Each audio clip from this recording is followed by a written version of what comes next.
All right, check 1, 2.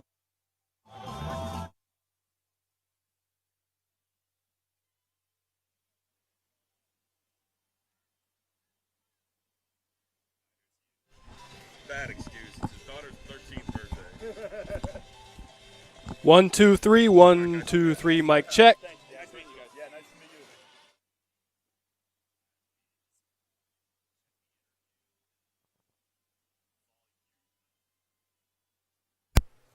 All right, Coach. Well, we appreciate you joining us right after another online class.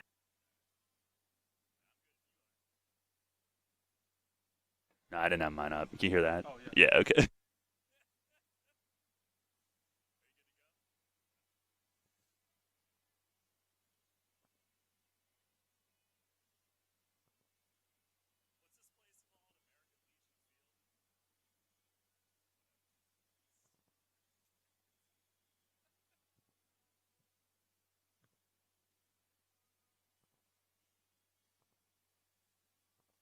Welcome to Sports Radio 98.9 FM and 1350 WOYK's High School Football Game of the Week, presented by WellSpan Sports Medicine, the official healthcare and sports medicine provider of the York Revolution. High school football plays here on Sports Radio 98.9 FM and 1350 WOYK. First in York, first in sports. Bringing you the best of the York Adams League all season. Banks, and he keeps it himself into the open field at the 30, down the left sideline, 10-5 touchdown!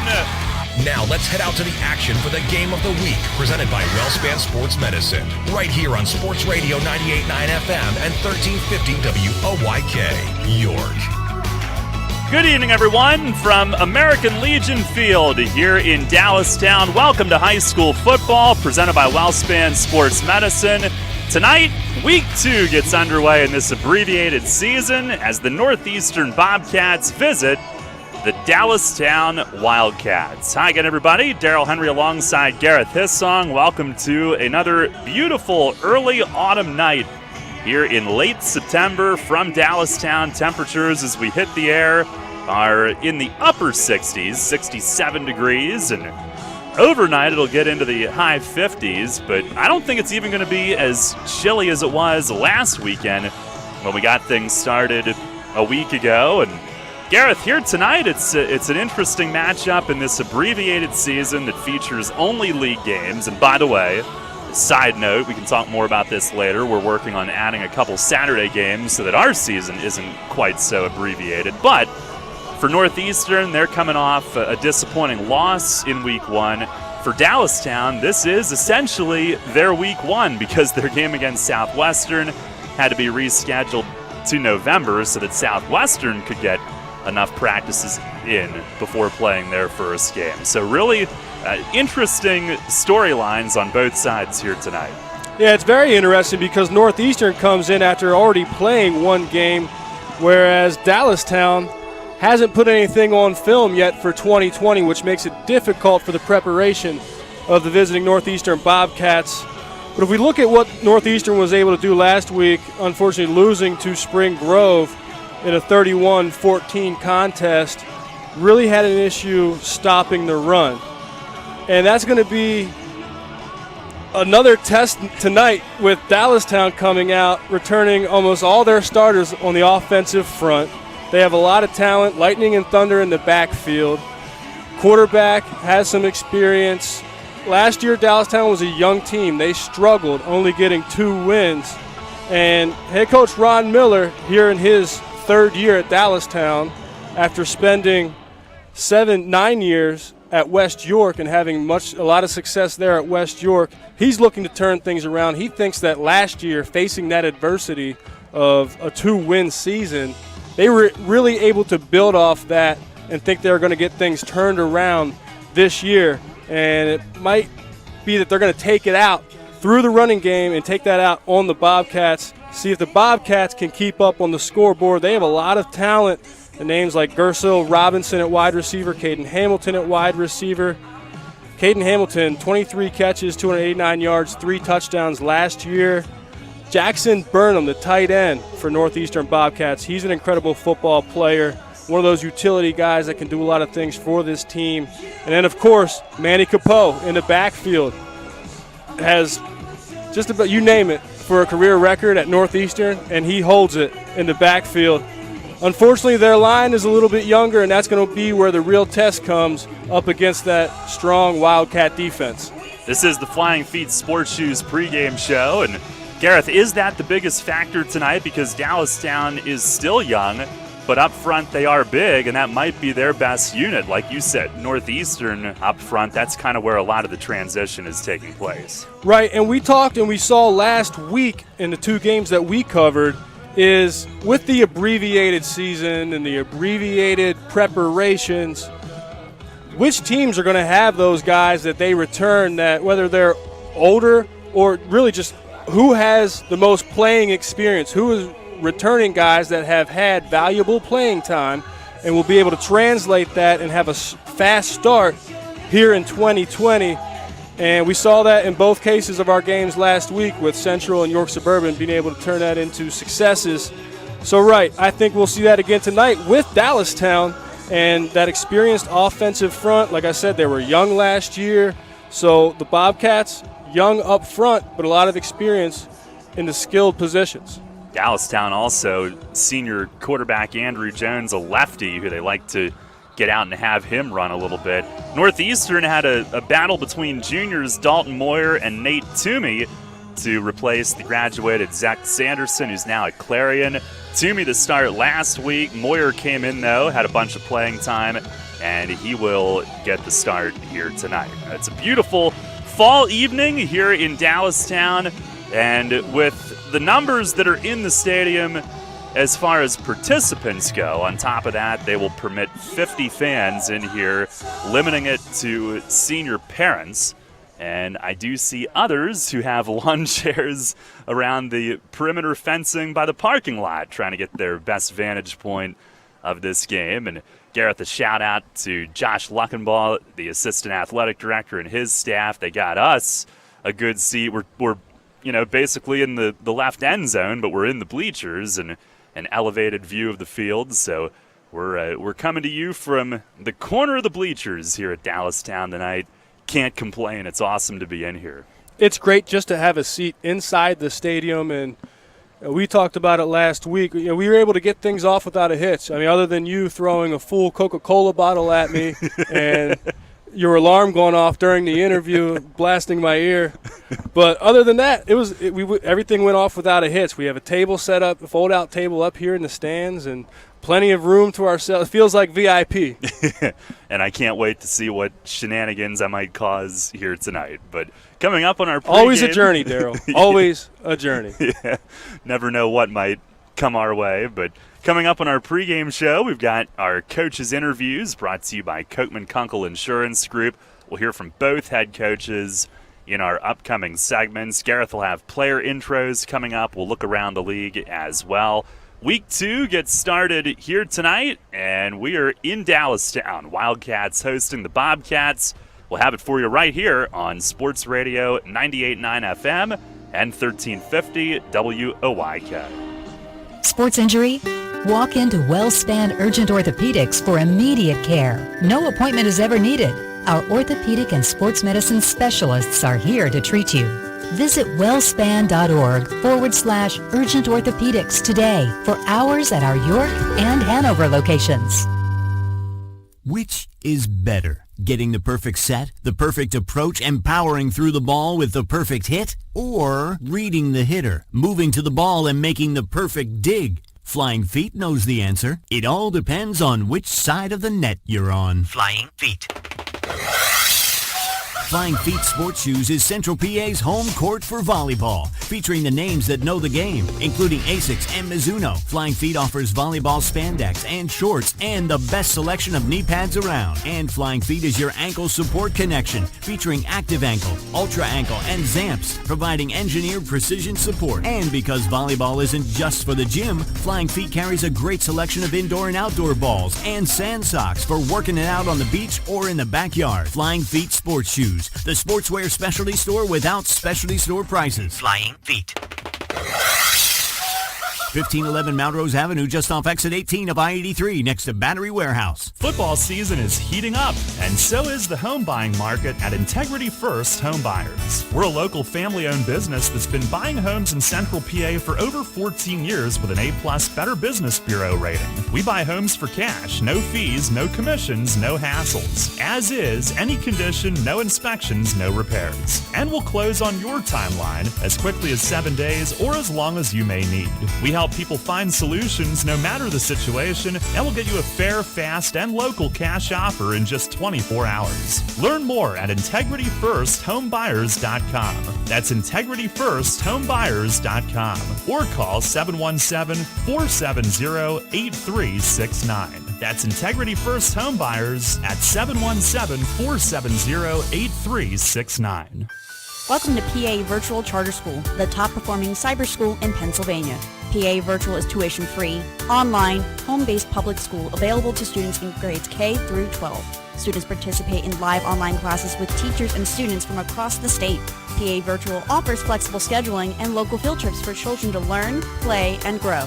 Interested in joining our PA Virtual Proud family? Visit pavirtual.com to enroll your child today. That's pavirtual.com. Take us on the go with the new WOYK app. Download on the Apple and Google Play stores today. Sports Radio 98.9 FM and 1350 WOYK. First in York, first in sports. Back at Dallastown, the Flying Feet Sports Shoes pregame show continues. Northeastern visiting Dallastown in Week 2 tonight. Earlier today, caught up with Northeastern head coach John Shapansky, his 8th year, 41-35 at Northeastern. And for the last 5 years, he's guided his team to a winning record and the district playoffs. Our coaches' interviews tonight brought to you by Kochman Kunkel Insurance Group. All right, Coach, well, we appreciate you joining us right after another online class that you're teaching during the day, so things are definitely different, but you've got one game under your belt so far. Are you and your team getting back to a little bit of in-season normalcy? Does it feel that way at least?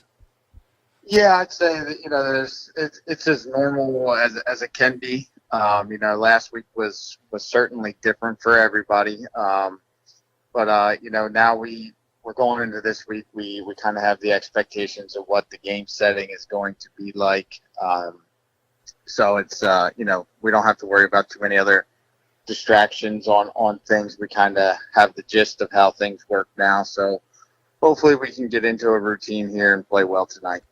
Was the biggest thing that you wanted to clean up the start of the game and turnovers? Were those the biggest things?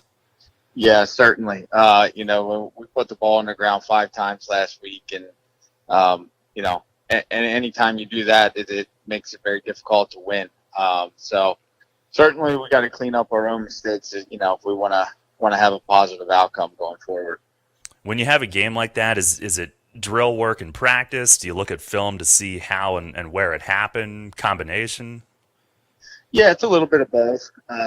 Without having a scrimmage this year and going right into a week 1 game, we expected to kind of have some difficulties at times. Just trying to simulate that game speed is difficult to do, when we're in practice. So the kids got their first taste of that. And we had a lot of guys that was their first Friday night football game.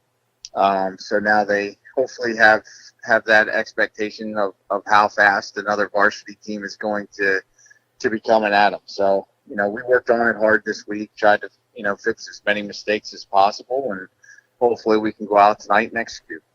Well, let's look at some of your position groups, and I know coming into the year, quarterback battle, where does that stand at this point? Yeah, it's been a battle. It's been a really good battle. Both kids, are very mature, have handled the situation very, very well. So I'm very pleased with both of them and their efforts going into this season. Tonight, we are going to start Dalton Moyer. That's not to say that the other quarterback, Nate Toomey, will not play. But we're going to give Dalton a shot here and see how things go. And they both factor in on defense as well, right? Dalton does. Yeah. Right now, Nate does not. He does play some special teams for us, but Dalton right now will be a 2-way guy. Gotcha. And it seems like you've got a lot of skill, and some of your best experience at the skill groups, obviously Manny, but Hamilton as well. Robinson, I know, got some big time last year also. It seems like you've got a good array of playmakers to lean on. Yeah, it's a good group of senior kids, and they've worked hard through all this troubling time. They've been committed since we started everything back in June. We got to take care of our own mistakes and not shoot ourselves in the foot at times, and let those guys go out there and play fast and make the plays for us. How about up front? I know that's kind of where other than quarterback, where graduation maybe hit the hardest. How are those guys coming along? Yeah, that's where our inexperience certainly comes into play there. We have one lineman that played a little bit for us last year. He's a junior now, but otherwise the five up front there, minus our tight end, last Friday was their first varsity start. Which again, when you're playing Division I teams in York, those guys, most of them are pretty experienced and ready to go. So hopefully, that last week kind of opened their eyes up a little bit, and then we have a little bit higher expectations tonight. Well, we'll wrap it up with the matchup tonight, your first road game at Dallastown, and unique challenge, I guess. It's their first game, so no film from this season, but I know their personnel and Coach Miller quite well. What do you expect? What do you think some challenges are tonight? Not having film is definitely a different situation 2 weeks in a row here. We're looking at last year's game film. But that is what it is, and it's no excuse. We know Coach Miller's he's gonna have his kids prepared. They're gonna come out and try to effectively run the football. He's done that well at every program that he's been at. It's certainly going to be a tough game tonight.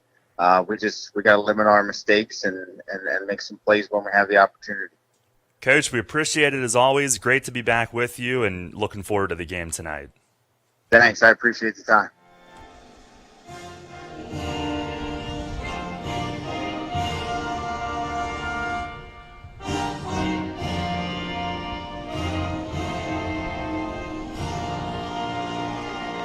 And as the national anthem concludes, that was Northeastern head coach John Shapansky. We'll hear from Dallastown's Ron Miller coming up. Now that we are in the green, Harvey's Rental can help you with your summer party needs. Located at 1409 South George Street in York, Harvey's Rental has you covered when it comes to keeping your lawn in the green. From aerators, overseeders, and tillers to stump grinders and shippers, Harvey's Rental has it all. Also, don't forget to check out their complete line of steel products. For more information, visit harveysrental.com or visit them in person at 1409 South George Street in York. For 76 years, Brooks Huff Tire and Auto Centers have been synonymous with Goodyear, the official tire of NASCAR. And although we are a Goodyear Service Network dealer, we are not owned by Goodyear, but rather are locally owned by the Huff family. That gives you, the customer, the best of a small family-owned operation with the strength of a network of 10,000 shops. Brooks Huff is also proud to represent the Napa Auto Care Network and to meet the high standards of being a AAA approved repair facility. All these affiliations require our 7 stores to have ASE certified technicians, adhere to a strict code of ethics, and to maintain a high level of customer satisfaction. Brooks Huff is easily accessible from all points of York County, having stores in Shrewsbury, Leader Heights, Hanover, and Manchester that are open 6 days a week, offer free shuttle service, clean large waiting areas, and is your new car dealer alternative. Brooks Huff, not just for tires anymore. Visit us on the web at www.brookshoff.com or stop in today. Everything you've worked for may be facing a hostile takeover, but step outside the boardroom and look around. Not taking care of business right now could leave you dealing with a hostile takeover by crabgrass later this summer. And broadleaf weeds are just beneath the surface, ready to take their share of your turf too. Prevent hostile takeovers. Call Heritage Lawn and Landscape Care and give your lawn a good, healthy start this year. Heritage Lawn can apply crabgrass pre-emergent and quality fertilizer now to fortify your lawn for later. HeritageLawnandLandscape.com. World-class care right in your backyard. There's a simple truth we've known since our beginning. A life of passion and purpose is built by learning and experiencing every day. At your College of Pennsylvania, you'll discover a practical education that focuses on real-world experiences and allows you to apply your learning beyond the classroom walls. You'll see how dedicated faculty and a caring community help prepare you for a meaningful career from day one. Your College of Pennsylvania. Schedule your visit today. ycp.edu. Well, guess what? We're going to hear from Ron Miller at halftime tonight because we're going to get started early for some reason. A little bit of a surprise. Our fast signs kickoff on the toss, deferred. They will kick it away, and Dallastown will receive to start the night. The big senior kicker, Alex Afada, 6'2", will tee it up for Northeastern. He does not look like your typical little kicker. He's a big dude. Bobcats in the road white, black numbers, orange trim. Dallastown in a Penn State-style uniforms with the Navy. And here we go. Afada kicks it away, and Cole Mahorny back deep, receives it at his own 10, returns it up the middle, a seam all the way out toward the Wildcat logo at Dallas.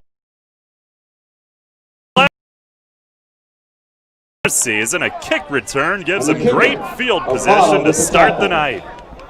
A great job exploiting that kick coverage. Ball caught at the 10 and returned for 35 yards, where Dallastown will have great field position here to start this first quarter. It was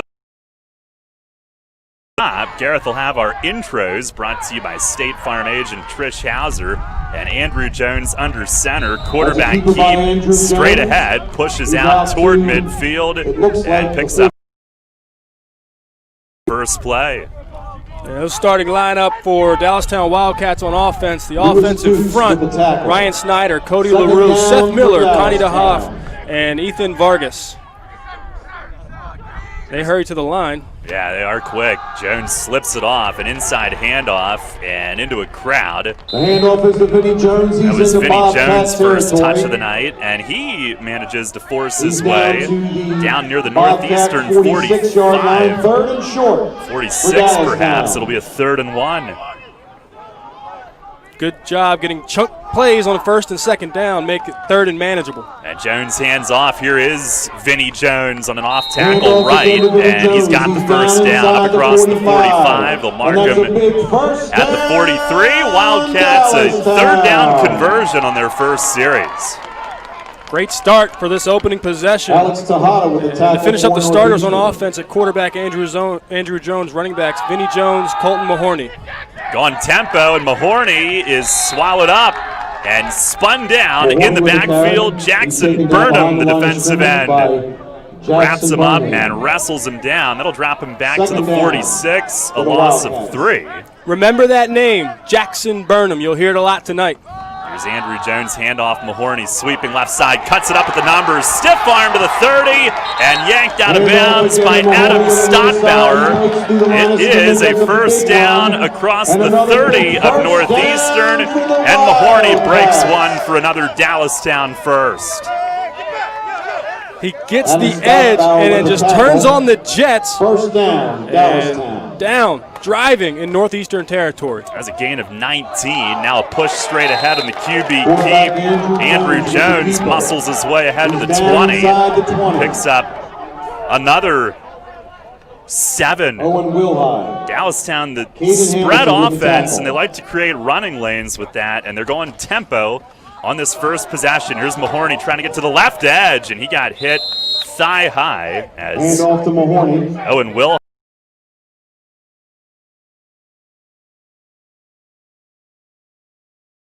him for maybe a gain of a yard. So another 3rd and short here. It's important for Northeastern to get a stop here, try to get a negative play and slow down this offense. 3rd and 2 from the left hash. Vinny Jones into the arms of Alex Tejada, the Northeastern senior captain at middle linebacker, shot the gap and pushed him back for a loss of 2 yards on it. 4th and 4 now, and we'll see what they do. Northeastern is loaded with good football players. I mentioned Jackson Burnham. He's a utility player, tight end, defensive end. Alex Tejada, another one of those guys. He's physical. He hits. Comes from his linebacker position. Had 55 tackles last year. From the 21, and Jones will turn.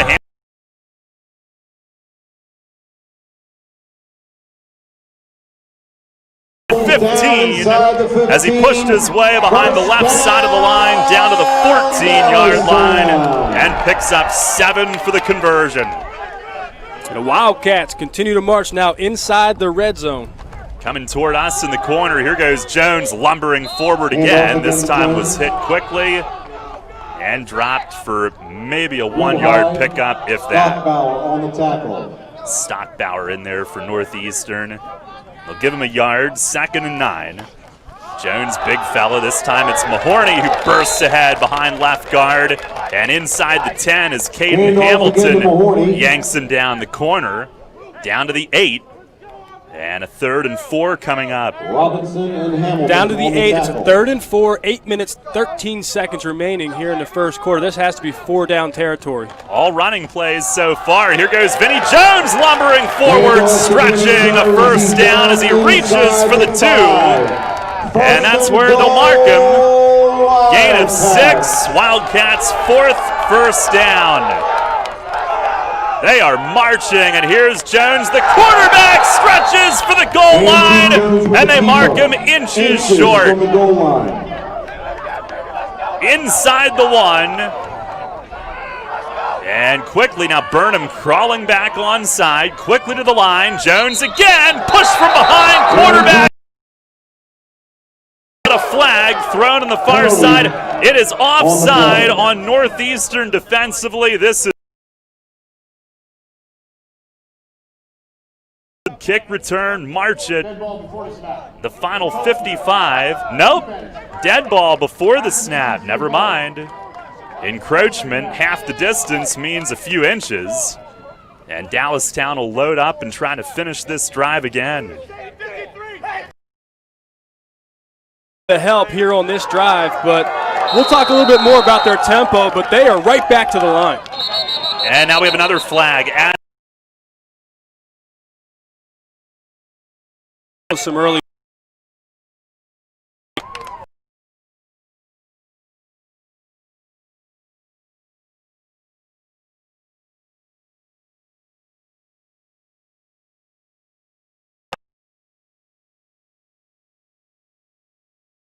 for no yardage, but they're snapping it from just about on the white paint of the goal line. Andrew Jones looks over his shoulder for the official's go sign.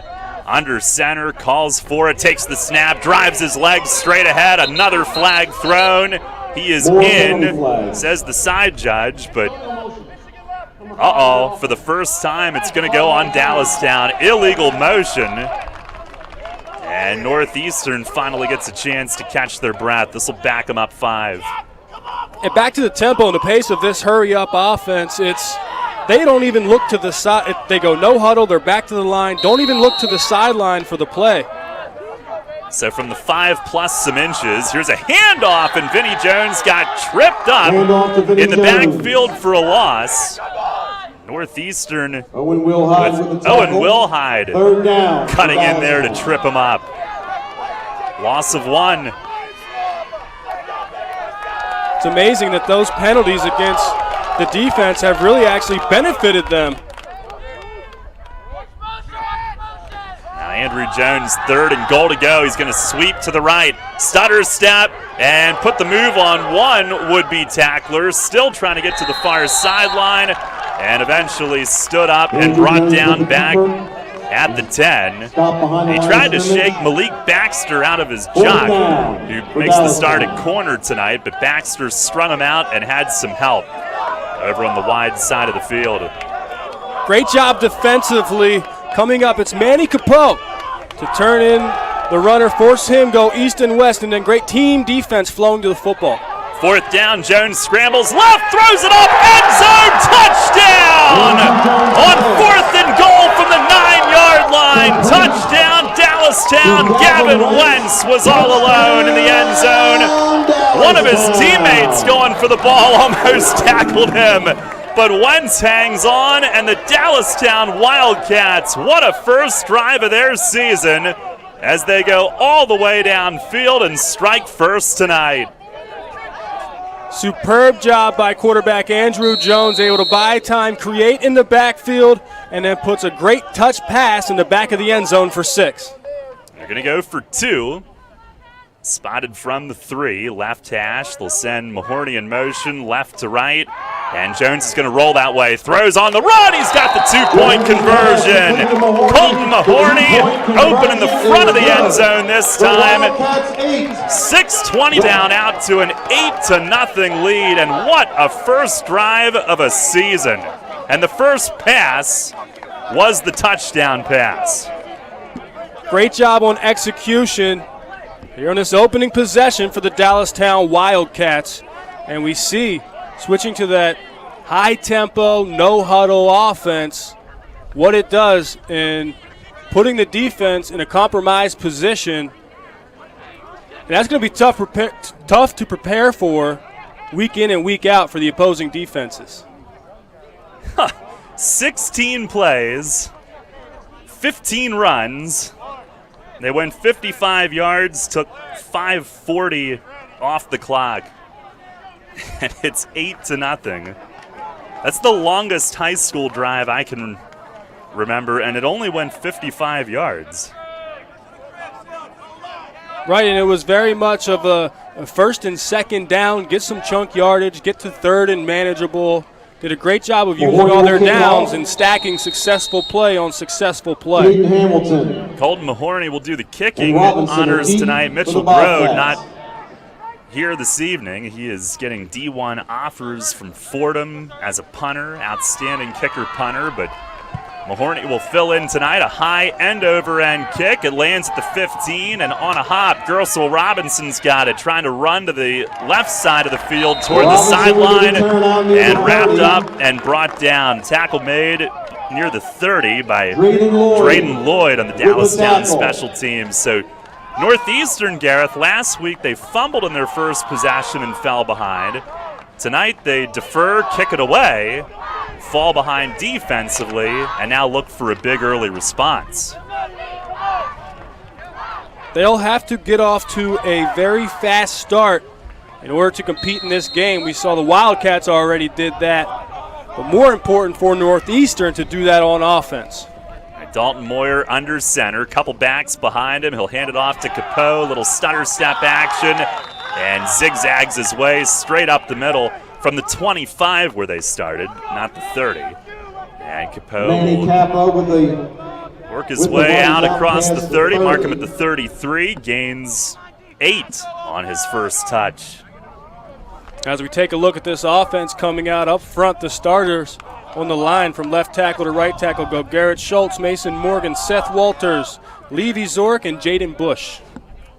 Stockbauer and Capeau behind Moyer. Moyer fakes the hand to Stockbauer, keeps it himself, and stretching and reaching for first down yardage. Looks like he's got it. Up to the 35. The QB keep will move the sticks actually to the 36. Picks up 3 on it. And what we'll see from this offense tonight, led at quarterback by Dalton Moyer. Talked about the running backs, Adam Stockbauer, Manny Capeau. Wide receivers, Caden Hamilton, Gersel Robinson, tight end Jackson Burnham. Here's Moyer handing to the fullback spot, and it's Stockbauer banging his way ahead up toward the 40, 41. And Stockbauer on his first touch picks up 5. And what's beneficial for this offense is they've switched over to a split back veer style of offense. So think Army, Navy, that triple option run downhill attack. And Northeastern with a positive start, trailing 8-0. Here's Moyer, and scrambling left, spins his way up the middle, took a shot to the shoulder, but up to the 44 or 45, and this will be a 3rd and 1. Getting Moyer rolling out into the running game. A great tough run by Moyer. He's got some moves, has a juke, has a spin, and then gets licked. And if you're coming against this Wildcat defense, you better come correct because there will be hits like that. Great job being able to navigate through the defense, get a good chunk play, and set up in third and manageable. 3rd and 1 from the 45. Bobcats left to right as we see it from our corner spot in the bleachers. Moyer a handoff. Capeau hit at the line. Ducked under it. Tried to stick his nose in there for a yard or two. He needed 1, and I think he's got it. It's going to be very close to the 46, which is exactly what he needed. And they'll give it to him. 1st down, Northeastern. They've come out with 5 straight runs and have their 2nd first down. Capeau is a special player. You saw on that play, he was wrapped up in the backfield. He's able to use his strength, balance, get out of the tackle, would-be tackle from Nate Ward, and get a 1st down. Northeastern will set up. Split backs behind Moyer again. He drops to throw, airs it out down the middle. Caden Hamilton, he's got it, and he's gone! Touchdown, Northeastern! Dalton Moyer nails the TD strike right down the seam to Caden Hamilton, 54 yards, and Northeastern has answered right back. Caden Hamilton, I mentioned, he's an electric wide receiver, 6'1", 185-pound senior. Last year was extremely active. 23 catches, 289 yards, and 3 touchdowns. Also has an offer to Valparaiso University. And here is Afada for the PAT. Terrific Northeastern kicker. Snap is down. He boots it. Line drive over the crossbar and through. 8-7. Dallastown leads. 3:16 to go in our Integrity First home buyers first quarter. The spending power you need for remodeling, debt consolidation, unexpected expenses, or even a summer vacation. Right now, you can lock in a home equity loan at First Capital Federal Credit Union with an annual percentage rate as low as 3.75%. With flexible terms, First Capital is the easy and convenient solution to all your financial needs. For more information or to apply, visit firstcapitalfcu.com. First Capital, putting you first. Federally insured by NCUA. Equal housing lender. First Capital Federal Credit Union. Please visit the Peyton Walker. Well, Northeastern answers, 6 plays, 75 yards, took 3 minutes, 4 seconds. And just like Dallastown, all runs until the touchdown. And they've come out with multiple backs behind Moyer. They've gotten all of them involved, including Moyer himself so far. So 3 different rushers. And then they went play action and sent their big play man right down the middle, leaked behind the secondary, and made the over-the-shoulder grab and was gone. Here comes Afada to boot it away and sends it toward Mahorny, lets it bounce far sideline around the 10, scoops it up, angles toward the middle of the field, cuts it up, big return again. I think I saw a flag. He's still on his feet out across the 45 again. Returned it from the 10 to the 45 the first time. This time from the 10 to roughly the same spot. There is a flag way back by the 15, though. First down for the Wildcats at the 47. He was fired up, but I'm afraid this one's coming back. And it was a block in the back on Dallastown. 10-yard foul. First down. Come back there. 3:05 to go in the Integrity First home buyers first quarter. Dallastown 8, Northeastern 7. Northeastern's got a good kicker, Gareth, and they didn't go chasing points in the first quarter. They let him do his thing. Right. Good call early. For Northeastern fans, it's concerning to watch this kickoff coverage team. They leave a lot of open lanes and opportunity for returners, and Mahorny doesn't need any help. Dallastown way back at their own end, about 100 yards from us, and it is Mahorny trying to sweep to the left sideline. Caden Hamilton is there still battling to try to fling him out of bounds. Now that was not Mahorny. That was Dylan Lease, the and that's a first down. slot back, Dallastown after the 20-yard getting his line. first carry of the night, and it's enough for a first down for Dallastown. Lease picks up about 10, and Wildcats are on the move again. Here's Vinnie Jones this time. Space left side, on his feet up to the 40 and across. And down near the 45, a gaping opening for Vinnie Jones off the left side of the line. And he bursts his way into the secondary for a chunk play on the ground. And they'll go quickly again. These guys are fun to watch. Vinnie Jones and Colton Mahorny are like thunder and lightning in that backfield. Gain of 24. Here's Lease off left guard this time and up to midfield as he's tripped up right near the 50. He's out near midfield. And that's good for another 6. Hamilton again in on the tackle. Second down for Caden Dallas Hamilton, Town. who's got the D1 offer as a D-back, makes another tackle. Here comes Vinnie Jones trying the right side, the wide side of the field, Jones, right the to the middle carrier. of He's into the Wildcat logo, and like the 48 picks up a yard couple line. more across midfield to the down, Northeastern Dallas 48. Be a third and about 2 from there.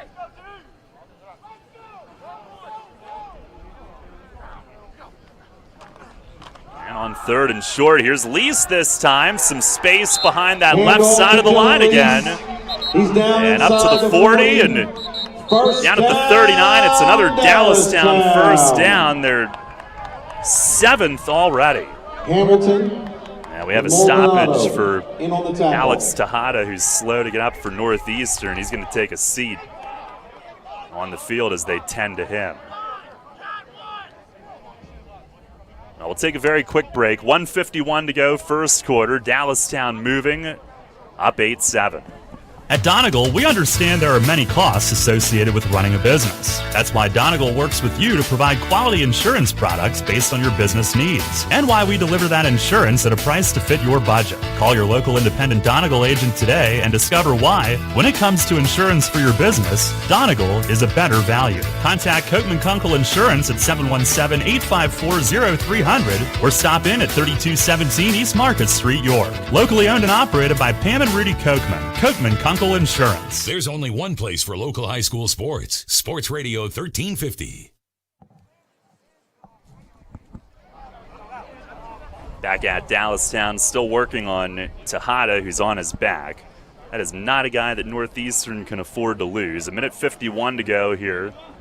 First quarter, 8-7 Dallastown. Sun has set. It's a picturesque fall evening here. And Gareth, what do you think of this rushing attack from Dallastown, using the spread to create space, but going up-tempo with it as well? That's exactly what it is. They spread you out to create more space and then also have that I formation so they can get a lead block and win with numbers as well.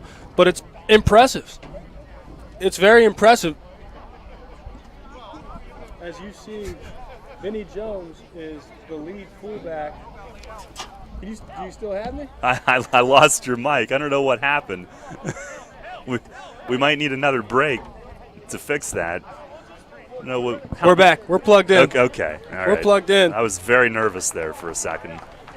Right, it's been fun to watch with Vinnie Jones being able to be that lead blocker and then also have some carries. And like I mentioned, he's kind of the thunder to the thunder and lightning, where Colton Mahorny is the lightning. Then you put in a little bit of dash of Dylan Lease, who can mix it up as well and then help keep those guys fresh.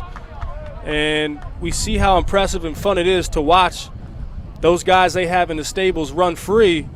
But let's talk about Ryan Snyder, Cody LaRue, Seth Miller, Connor Dehoff, and Ethan Vargas up front, paving the way for those backs. From the offensive 39 in Northeastern Territory, here's Jones under center, turns, hands it off, and it's Mahorny back in, running left side. And not much there. He'll drive forward for a couple yards on first down.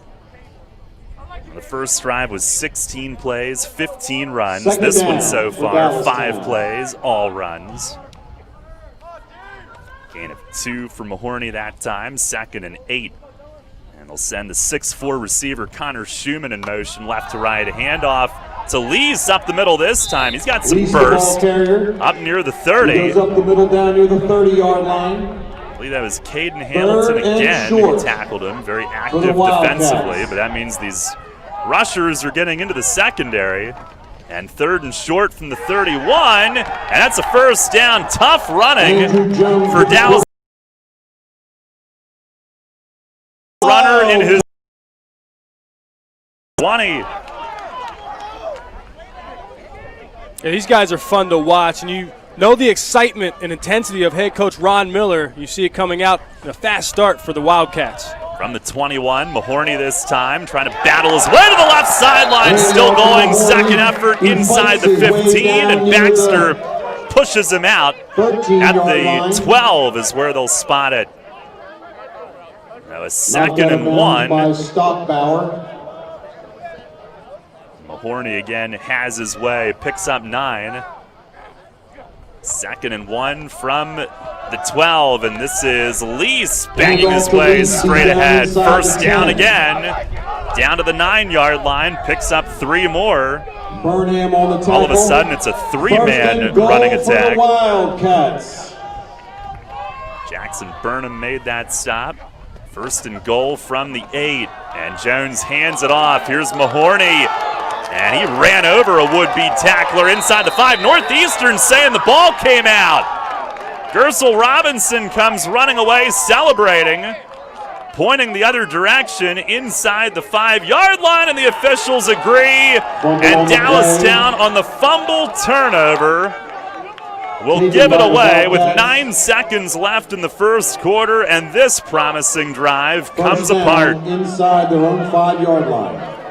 Wow, what a way to end their second impressive drive where they commanded the whole way down, got great surge from the offensive front, get chunk play after chunk play. Opportunistic defense for Northeastern creates the turnover and keeps the ball away from the Wildcats offense. Last week it was Northeastern who fumbled 5 times, so they'll start from their own 2.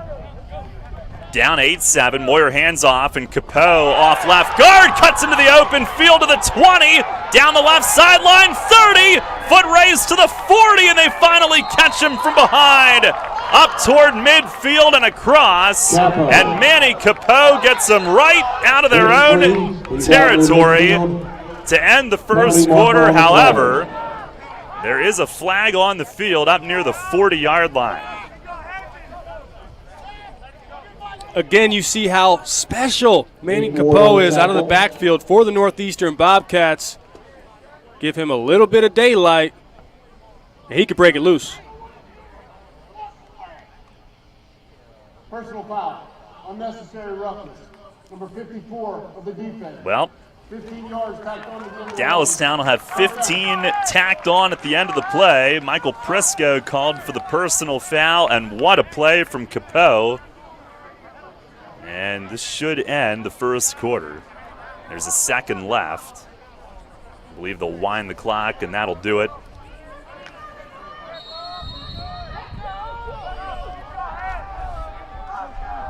No, I guess that brought a hard stoppage with that foul.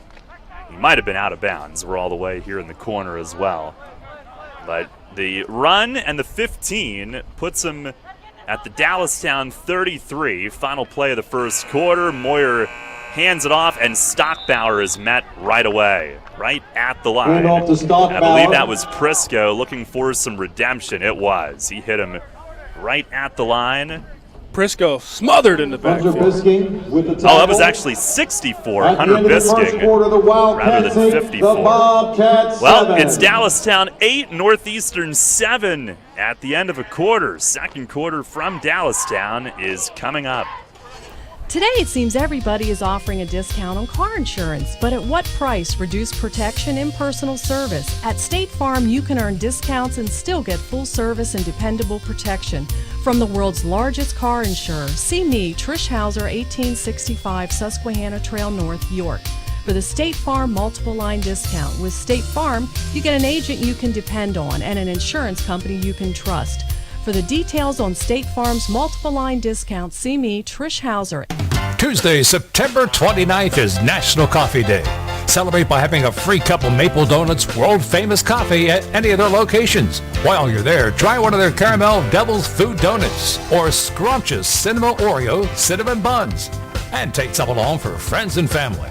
Remember, Tuesday, September 29th, the coffee's on us. Celebrate National Coffee Day with a free cup at your hometown Maple Donut shops. Maple Donuts taste right. High school sports on Sports Radio 98.9 FM are brought to you by Prince Athletic Association, the 12th Ward Independent Club, the Republican Club of Hanover, Vigilant Fire Company Social Club, American Legion Post 974, and McSherry's Town Moose. First play of the second quarter, Northeastern runs it. Trying the left side as they now come toward us, right to left. That was Moyer keeping on a 2nd and 10. Andrew Smith in on the tackle for He the got Wildcats. none. Andrew Smith the tackle. So 3rd and 10 from the 33, 34 of Dallastown. The Capeau run to end the first quarter was 50 yards. And then another 15 on the penalty. And Northeastern down a point. 3rd and 11 from the 34. Left hash going to our left, and we have a timeout, I believe. Yep, Northeastern calling that. That's the first time out of the first We'll half. join them for 30 seconds. Back in a moment. OSS Health is a proud sponsor. If you've been thinking of going to college and you would like to play sports when you get there, join our team. Earn a Penn State degree and continue to play the sports you love. 6 collegiate sports are now available, including baseball, soccer, men's basketball, women's softball, and women's volleyball. For more information, check out our website at PennStateYorkSports.com. Once again, that's PennStateYorkSports.com. New FM signal, new website. Visit us online at 989WOYK.com and take us on the go. Download the new WOYK app today. 8-7 Dallastown, 11-11 to go here in the first half. Our second quarter tonight brought to you by Broadway Transmission.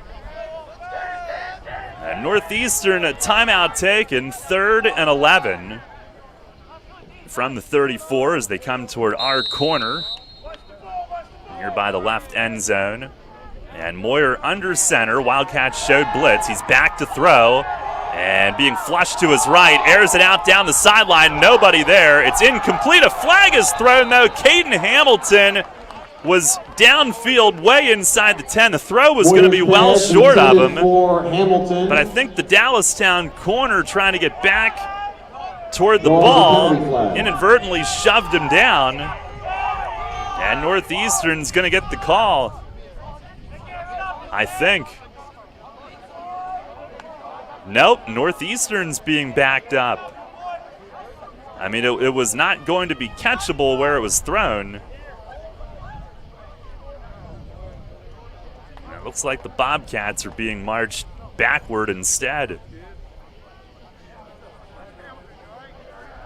Referee looking toward that Northeastern sideline, maybe for a number. Pass interference. Number 8 in the defense. Well, 15-yard penalty. all those indications were totally wrong, and my first sense was right. It is defensive pass interference. Egan Granholm trying to get back toward the ball, collided with Hamilton. It was well underthrown, but Granholm not going to get away with that. So a first down to the 19. And Dallastown's been hurt by penalties. That's their second 15-yarder. 4 for a total of 45 already. From the 19, it's a pitch right to Capeau. He got tripped up and spilled right near the original line at the 19. Trying to get outside right. For the Bobcats. Will Borden makes the stop. Borden, who plays at outside linebacker and at the dime position. 10.5 to go in the quarter. That one went for no gain. Capeau now 4 carries for 59. 50 on one of those, and here he is again looking for running room. Handoff to Capo. And this one across the 20 and back down again right near the original line of scrimmage. So a 3rd and 10, back-to-back plays of no gain. And another 3rd and long here. Hunter Biscayne. This defense is doing a really good job of adjusting to the type of offense that they're seeing from Northeastern. Remember, they went to that split back veer, kind of like the Army, the Navy type offense, triple option. Forces the defense to be more reticent, read their keys, assignment football, but great adjustment here on the second drive for this defense. And on 3rd and 10, Moyer is dropped back behind the 25. Pressure up the middle. The Wildcats. It's going to be Bisking with the sack. They were in his face before he had a chance to look downfield. Knocks him back to the 26, and it's going to be 4th and 17 from there. Bisking and linebacker Josh Sanquist, I think they lined up before that play and said, hey, let's see who can get to the quarterback first. I'll meet you there. Impressive play where they fire off the line and force a sack and a 4th and long. And Northeastern at this area will go for it regardless from the 26. Moyer under center, drops to throw, airs at left sideline, leading Caden Hamilton, catches made, he steps out inside the 10, and he's got a first down. Caden Hamilton giving Moyer the big target, and he beats Granholm down the left sideline to the 6-yard line, a perfectly placed ball. We said it earlier, and we'll continue to say it throughout this contest, is Caden Hamilton is a fun player to watch. Explosive on the perimeter, can go up high point the football, can make yards after the catch. Impressive player, the 6'1", 185-pound senior wide receiver. That one went for 20. Here's Moyer under center, handoff to Capeau, trying to shake loose, and he's hit right away. Nate Ward, middle linebacker, was on him first. Maybe got a yard. 2nd and goal coming up. Hamilton catches a 54 for the score, and then 20 on 4th and 17. We'll see here. 2nd and 5 from the 5-yard line. And knocking on the door of the end zone with 8 minutes, 15 seconds remaining here in the second quarter. 9th play of the drive, down 8-7. Moyer the option, he's going to keep it, darts it upfield off the right side of the line and down to about the 2-yard line. Dallastown collapsing toward Capeau. Moyer kept it, ducked it ahead himself, and a 3rd and goal from the 2. This will be a great job for Northeastern to capitalize on that turnover. Get some points from a turnover. They punch this in, it'll be a 98-yard drive. Starting with Capeau's 50-yard run. Here it is, a handoff to Capeau, who got stood up again at the line. And he was engulfed in a sea of navy and white. Wildcats on the spot again. No gain. It's going to be 4th and goal again from the 2. These Wildcats have some dogs on defense. We've mentioned names a few times. Bisking, Sanquist, Rohrback at linebacker, Nate Ward, Prisco. All of them doing a great job getting good push on that defensive front. Rebuffed Capeau there on 3rd and goal from the 2-yard line. They have made up for the 50-yard run they allowed. They've held him to 1 yard on his last 4 runs. And of his last 6 runs, 5 have gone for 1 yard or less. Timeout Northeastern, a 4th and goal from the 2 coming up. Sports injury? Walk into WellSpan Urgent Orthopedics for immediate care. No appointment is ever needed. Our orthopedic and sports medicine specialists are here to treat you. Visit wellspan.org/urgent orthopedics today for hours at our York and Hanover locations. Every day, Fast Signs helps businesses like yours with their visual communications. We ask the right questions, recommend smart solutions, and help you build your business. Our knowledgeable consultants uncover your communication challenges and provide visible solutions. At Fast Signs, we're innovators, planners, and designers. We're more than fast, more than signs, and we're more than ready to help. Contact Fast Signs today. Visit our store next to Sam's Club in East York or visit us online at fastsigns.com. There's only one place for local high school sports. Sports Radio 1350. Now Northeastern trying to take the lead. 6:49 to go, first half. 4th and goal from the 2. Moyer under center, split backs behind him. and takes the snap, running left behind a block. He dives for the goal line. Got it. Touchdown, Northeastern. Dalton Moyer on the keep. And he had to stretch every bit that he could to get that ball across. And it crossed the plane, and the Bobcats have their first lead of the night, 13-8. We talk about the exploits of Manny Capo when he touches the football, but there he does his quarterback a solid and lead blocks. So his quarterback can broach the goal line for 6. And here's Afada for the PAT. Snap is down, and it's blocked. And coming off the edge, Ronnie Rohrback. Josh Senquist as well. Rohrback got it, though. Rohrback with the block.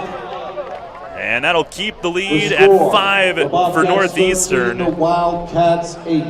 An 11-play, 98-yard drive. That went about 5.5 minutes. Now, we've had some big fourth down conversions on both sides as well.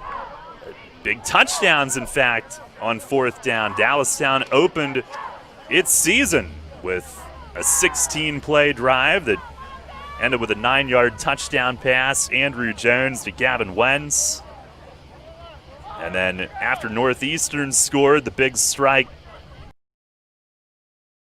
Dallastown marched it right downfield. Looked like they were going to score again, and Mahorny fumbled inside the 5. Northeastern took over and went 98. A welcoming sign for Northeastern fans to see them capitalize and get some points off that turnover. Not to mention it was a 98-yard drive, but also scoring on fourth down. Those max pressure situations, being able to show up and produce. This is a game of results, and right now, Dallastown shooting themselves in the foot with that turnover. Need to respond here on offense. So they sit with the 5-point deficit, trailing 13-8 with 6 minutes, 43 seconds remaining in the second quarter. We've got a good one tonight. We'll hear from Ron Miller at halftime. They started this game about 10 minutes early as Afada, a high pooch kick, end over end, bounces shy of the 30. Loose ball, and Northeastern's got it. They slide on it, and the Bobcats have recovered. Nobody touched it until Raymeyer Barzy slid on it on the Northeastern coverage unit. I don't think anybody for the Wildcats ever got a fingertip on it, and Northeastern recovers at the Dallastown 38. What a sequence of events. You have Dallastown with all the momentum, second possession on offense, driving at will, and then a turnover. Northeastern takes it 98 yards, scores, and then retain possession after the kickoff. They kick the sky kick. It's a live ball, bounces. None of the Wildcat players field the ball, and Northeastern's in business. Wildcats have to scramble to get back in on D, and a handoff here. And not much running room up the middle. Capo, the workhorse, who's the career rushing yardage and touchdown leader in Northeastern history. And this time they have Nate Toomey in at quarterback, getting him in. It was actually a loss of 1 on that play. Second and long. And they're keying on Capo now. Again, that's now for the Bobcats. His last 5 carries have netted 0 yards. But he had the big 1 for 50 that got him out of the shadow of their own goal line and started that huge drive. 2nd and 11, Toomey under center, I formation, and play fake. He'll dump it into the right flat and dropped by Alex Tejada. They had him set up with potentially some room to turn upfield. 3rd and 11. Nate Toomey's pass intended for Daryl, have you ever tried to leave your house, go run some errands? You get to the car and you say, where are my keys? I can't leave without my keys. And right there, you saw Alex Tejada try to turn upfield, knew he had some open real estate. But you need the keys, you need the football. Catch it first, big man.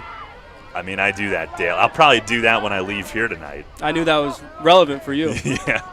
Now pitch right side, Capo with speed, trying to get outside. He's tripped up, and there's a flag down as well. Looked like Egan Granholm, the corner, came up to stop him. It was Granholm.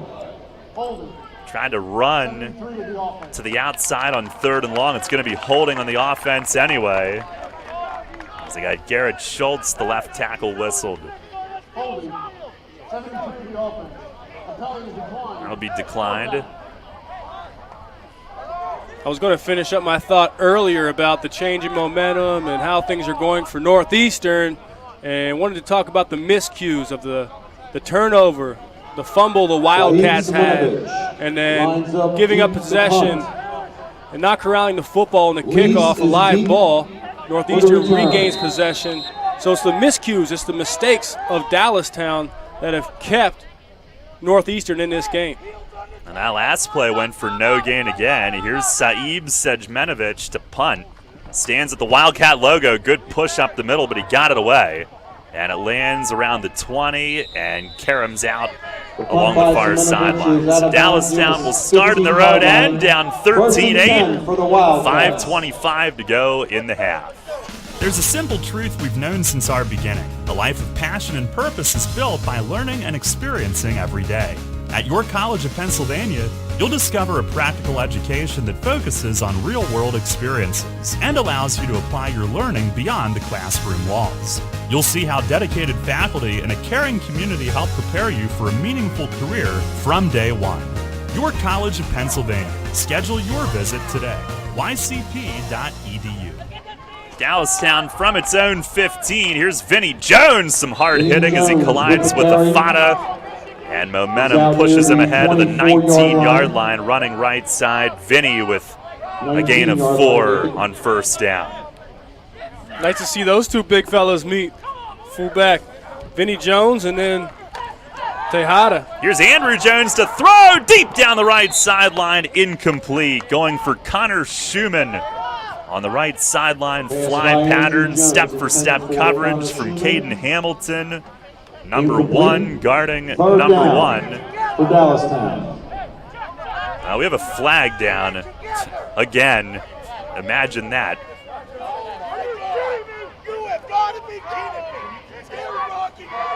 Well, the Dallastown sideline is not pleased with that. Official over here on the sideline getting an earful. Illegal shift declined. It's a big difference now with these different times. It's like everyone's mic'd up almost on the sidelines. 3rd and 6. Andrew Jones hands off to Vinny Jones, cutting out to the right side. Plenty of room. 1st down and shoved down by Gersel Robinson. Big run to the outside right. And it's a 3rd down conversion. 1st down all the way up to the 32 is where they marked that. The 10th 1st down of the half. Gain of 13. And from the 32, here's a handoff. Mahorny right side going that same direction. Steps over a tackler who fell and got into the secondary and is pushed down in front of the sideline. They'll mark him near the 45. Another chunk and another 1st down. Their 11th. Hamilton and Capo. To finish some of my thought there with the mental miscues and destructive plays that the Wildcats have had. There's just no time, Garrett. Here's Vinny Jones banging his way forward up toward midfield and picks up another 5 or 6. Now go. Catch me on Central PA game day tomorrow. I can give you my thoughts on this game. Well, I hate to have an injury, but there is a stoppage now if you want to tie up the loose ends. My hand is raised. May I speak? Yeah, please. No, it's I said at the pregame we discussed Northeastern could be at some of a disadvantage because this is the first game for Dallastown Wildcats here in 2020, so they have not put any film out there to view of this year's team. But really, once we get going here in between the lines, I'm seeing a little bit more adversity for Dallastown, where this is their first dress rehearsal, right? We don't have scrimmages this year. So you have Northeastern with one game under their belt. They got some of those first game jitters out of the way. They know what it's like to hit different colored jerseys.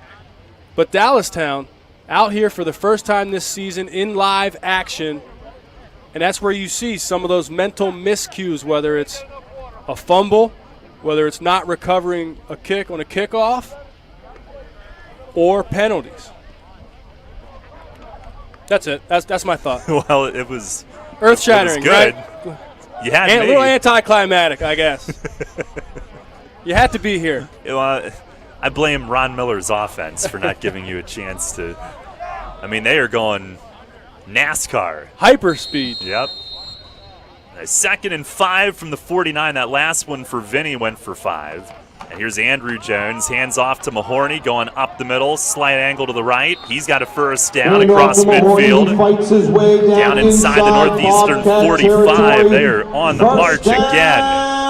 And they keep feeding Mahorny after the fumble in the previous possession. And he's come back, answering the bell here on this series. That was a pickup of 7. Now they're going to try him again. Nope, Vinny Jones, excuse me. Running right side. He's got positive yardage on first down. Picks up another 6 or so. Oh, we have another player down.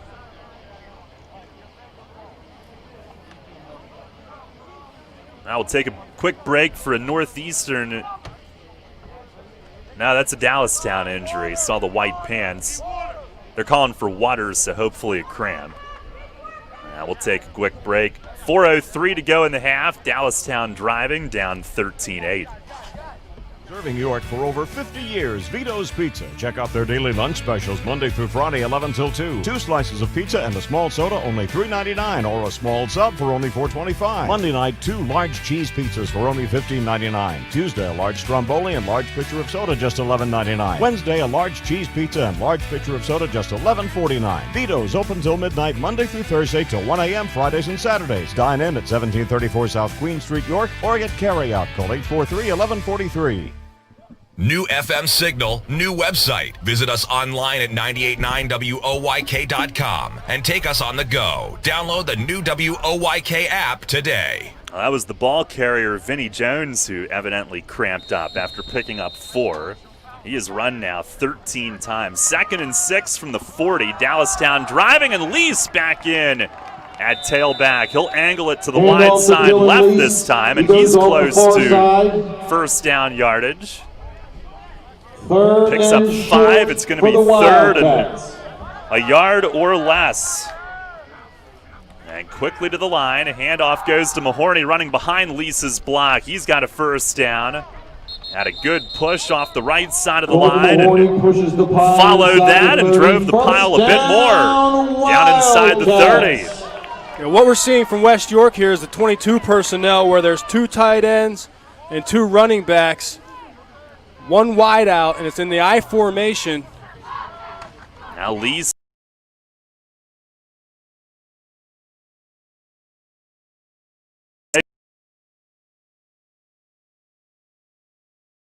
of a second down. By Burnham. Burnham trying to get his team fired up with that hard finish. And a loss of 1. Mahorny, by the way, picked up 5 on the first down conversion. And now it's Lease and Mahorny sharing carries, with Vinny Jones getting a breather. Here is Andrew Jones rolling out left, connects with Lease in the left flat on the rollout. And that's going to be close to a first down. All the way down toward the far corner of the field. 3rd and short. Down near the 20. It'll be a 3rd and about a yard. Pickup of 10, 3rd and 2. Andrew Jones. And he went straight ahead, then bounced. He's got a first down. And Dallastown down at the far end of the field near the 5, looking to punch this one in. Wildcats. Great job of Andrew Jones taking what the defense gives him, and on his second effort, bounces it outside for a nice gain. They mark him at the 5, picked up 16. Now a run straight forward. Handoff to Mahorny up the middle. That's Mahorny He's who down gets him a little inside bit the closer 5, to the goal second and line. goal. And we'll have a second and goal. Pickup of 3. So second and goal from the 2. And on the push, straight forward on the run, it's a touchdown. Dallastown scores. And the Wildcats go the length of the field this time, 85 yards, and they complete the drive with 6. Touchdown, and lead it again, Dallastown. 14-13. I hope they announce.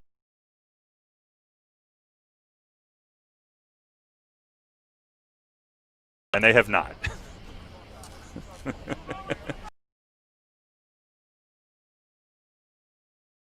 And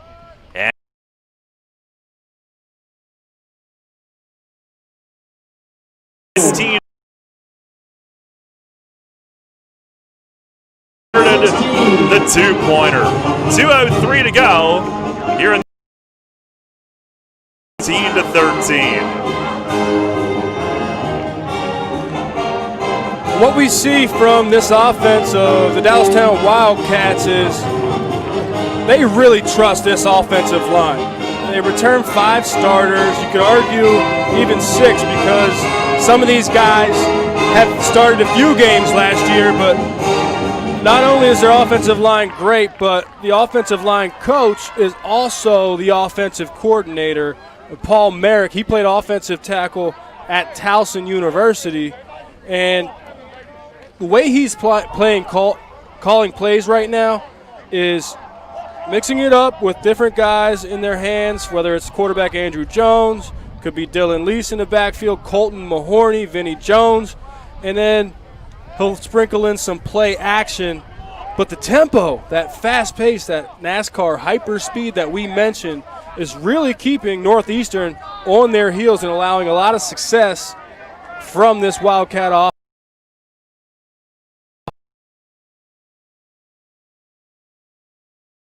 Over 3 minutes. They had a 16-play drive on their first possession to score. And the one on which they didn't score and they fumbled deep, that was about a 10-play possession. So they have marched it. Here's a bouncing kickoff fielded by Gersel Robinson, and he's hit right away. Now that was Caden Hamilton, I beg your pardon, way down at the other end. And he was hit by Caleb Fox, who dropped him. And Northeastern with, why is the clock rolling? The Dallastown sideline trying to get the press box's attention. And it should be just under 2 minutes left in the half. Right. It rolled to 140. But Northeastern will start from their own 25. Great coverage on the kickoff unit. Again, we'll hear from Ron Miller at halftime. They kicked this one off about 10 minutes early tonight. And Northeastern will come toward us. And it looks like it's Moyer who's back in under center. And it is, and it's a running play and disappearing into the pile down at that end. I couldn't tell if he kept it or slipped it off, but it doesn't go for much. And we'll have a Dallastown timeout defensively. Second and long for the Bobcats. We're going to try to get this ball back. I'm going to say Moyer kept it. And it'll be a 2nd and 10. A minute 35 to go in the half. 16-13, Dallastown leads. And a very interesting first half, and ebbs and flows, momentum, some big plays, some turnovers, some long drives. Yeah, we look in the trenches, it's more of a Dallastown Wildcat dominating performance, but it's been Northeastern being able to take advantage of opportunities. They have a turnover that they turned into points. Here's Moyer under center. And this is a running play. Some open room upfield, out to the right sideline, across midfield, and this time it was Capeau who gets twisted out but they create a gaping right side of the field for him, and he was quickly into the secondary. First down, Northeastern, up to the Dallastown 44. That's a gain of 31. Again, impressive player. You give him a little bit of space, and he's gone. And again, when you're running this veer attack, you're able to just get a little bit of space and keep this defense on their heels. Great job exploiting that defense by the Bobcats. Another running play right, and this time the pile stands him up. Not much there. So Dallastown has obviously keyed on Capoe tonight. This time it was Stockbauer who picks up a couple, and they've really held him in check on most of his runs, but he's had two huge ones. Capoe, that is. Second down for Northeastern. Mark this one at the 41, so Stockbauer picked up 3. 2nd and 7, and Moyer handoff on the inside exchange, straight forward, and dumped at the line of scrimmage. Hand so off to Capo. 3rd and 7 or 8 coming up. This was Capoe again. Smith in on the stop. Picks up 1 yard, they'll 3rd call it. down. Northeastern. Northeastern. 3rd and final timeout of the first half. Northeastern takes the timeout offensively with 36 seconds left. Down 16-13, they'll have a 3rd and 7 from the 40. They'll be trying to convert. I mentioned this defense for the Wildcats has done a great job adjusting to what they're seeing from the Bobcats, and it's that triple option attack. It forces the defense to sit back, read their keys, and make sure that they're very, very focused on gap integrity. And we've seen Northeastern exploit that a few times here and there. You mentioned the big runs from Manny Capoe. But Dallastown doing a great job bouncing back on defense, understanding what they're seeing, making their adjustments, where that last possession that they were on defense forced a 3 and out, and here they are again in a 3rd and 5 situation trying to make a stop.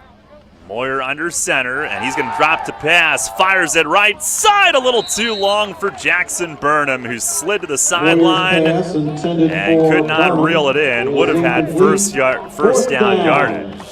And Dalton Moyer tried to make that throw with Andrew Smith, the big defensive tackle, 210-pound senior, in his lap. Did what he could to give Jackson Burnham a chance, but unable to make the completion. That is Moyer's first incompletion tonight after 2 big pass plays earlier. And Sebjenovich will punt, standing back at the logo. Dylan Lease back at the 12 to receive. And man, did he get popped. And I guess he didn't call for the fair catch. There's no flag. And he got absolutely drilled. Travis Hill coming upfield for Northeastern. Hit him in the chops. Dallastown will start from the 11. Bowman never calling for the fair catch, and then just gets absolutely bodied up on that tackle. Could hear that one. 23 seconds left, and Andrew Jones shotgun. He's got Vinnie Jones next to him. Jones is going to pass. He fires it over the middle, and he bounces it a little low. Jones's pass intended for Mason Bowman. Post route looking for Mason Bowman. I thought they would keep doing what they're doing with only 23 seconds left and run and hope for a big running play, but come out firing on first down deep in their own territory. Dallastown up 3. 19 seconds left. Motion man is Nate Ward, the tight end. Again, Andrew Jones trying to run. He's being flushed to his right. Flag thrown. He airs it out deep down the right sideline, out of the reach of the outstretched fingertips of Mason Bowman across midfield. Intended for Bowman is incomplete. But I think a block in the back on the play. or a hold. They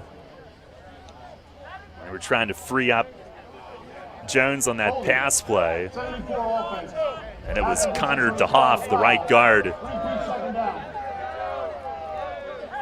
Northeastern had pressure, and And DeHoff, as a result, commits the hold, trying to hold them off.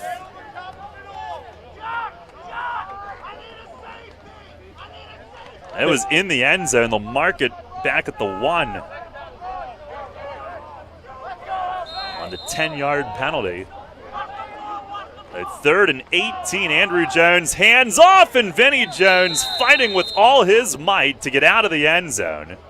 He was hit right around the goal line and fell forward to get out of there, and that will end the Bobcats. That's the end of the first half. What an entertaining 16. half that was. Dallastown 16, 13. Northeastern 13. And Gareth, we're going to get to Coach Miller pretty quickly at the half, but what were your overall impressions of those first 2 quarters? I thought it was a fast start for the Wildcats. They came out, executed very well on offense. They've done a good job controlling things up front in the trenches, most definitely offensively.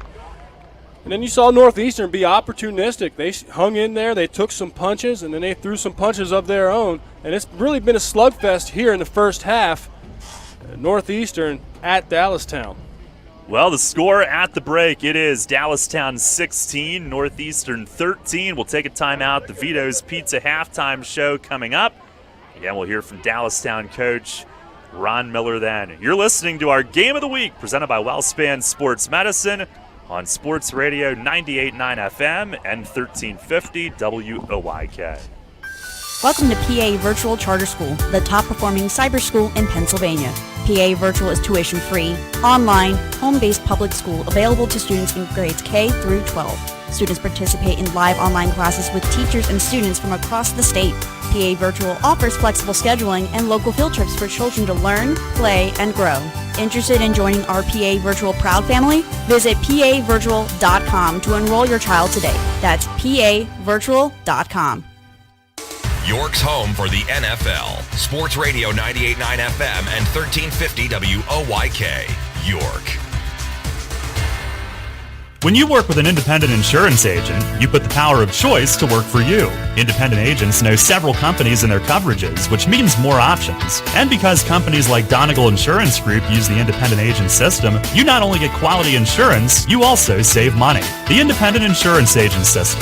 Discover the power of choice. Contact Coatman Kunkel Insurance at 717-854-0300 or stop in at 3217 East Market Street, York. Locally owned and operated by Pam and Rudy Coatman. Coatman Kunkel Insurance. Listen live and on demand with the new WOYK app and online at 989WOYK.com. Football season is heating up, and so is the home buying market at Integrity First Home Buyers. We're a local family-owned business that's been buying homes in Central PA for over 14 years with an A+ Better Business Bureau rating. We buy homes for cash, no fees, no commissions, no hassles. As is, any condition, no inspections, no repairs. And we'll close on your timeline as quickly as 7 days or as long as you may need.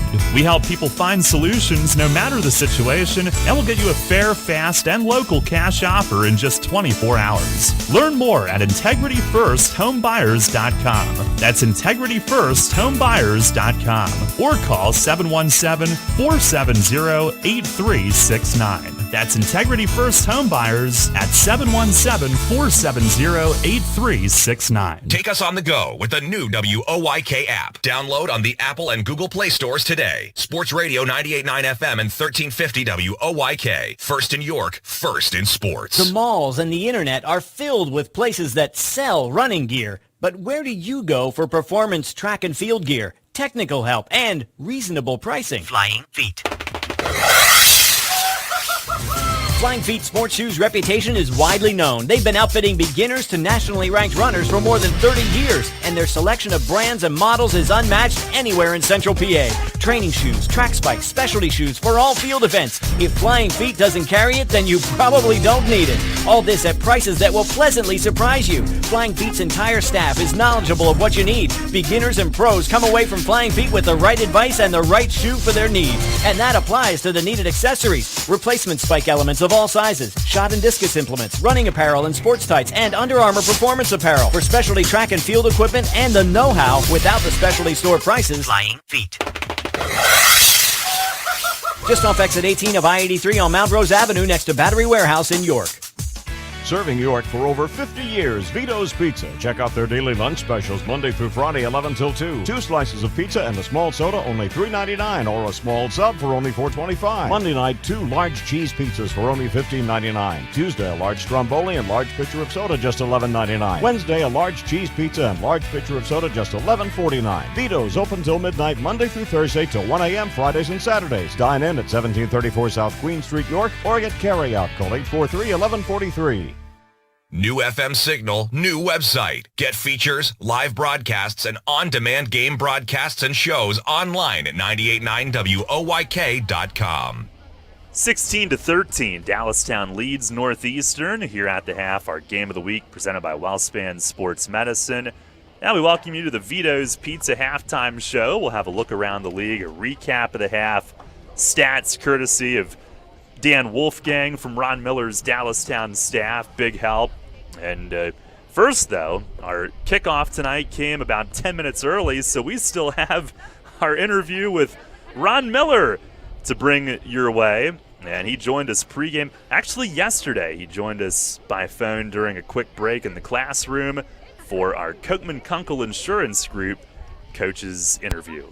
All right, Coach, appreciate you joining us by phone this week as we get ready tomorrow. It's week 1, and for you guys. And, I know there's nothing you can do about that. Is there any advantage, disadvantage, or any factor at all that it's your first game? I guess the only advantage is that we got to see Northeastern. We were able to watch their live stream, and they don't have anything on us in terms of film. Now, with that said, they also have a game under their belt, and typically your best improvement is from week 1 to week 2.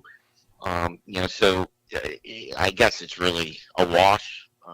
But we feel good about where we're at, and you just got to try to keep them calm tomorrow morning, or tomorrow during the day and before the game, just so the jitters don't get out of hand.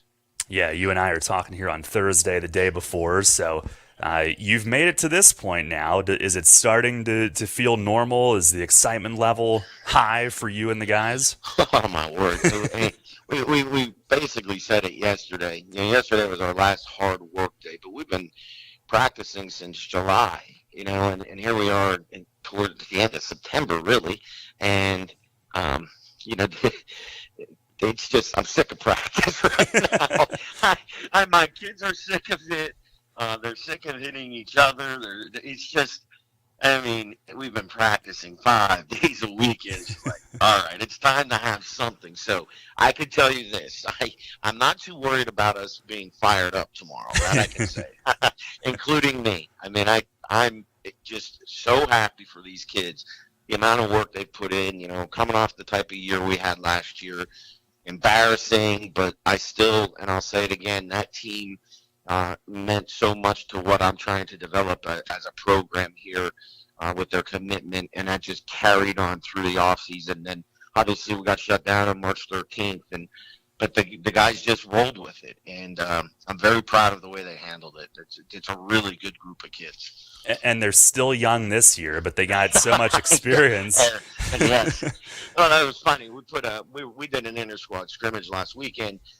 We put the really young guys in, our sophomores and stuff, and the coaches were saying, my God, what a drop-off there is. I said, that's what we started last year.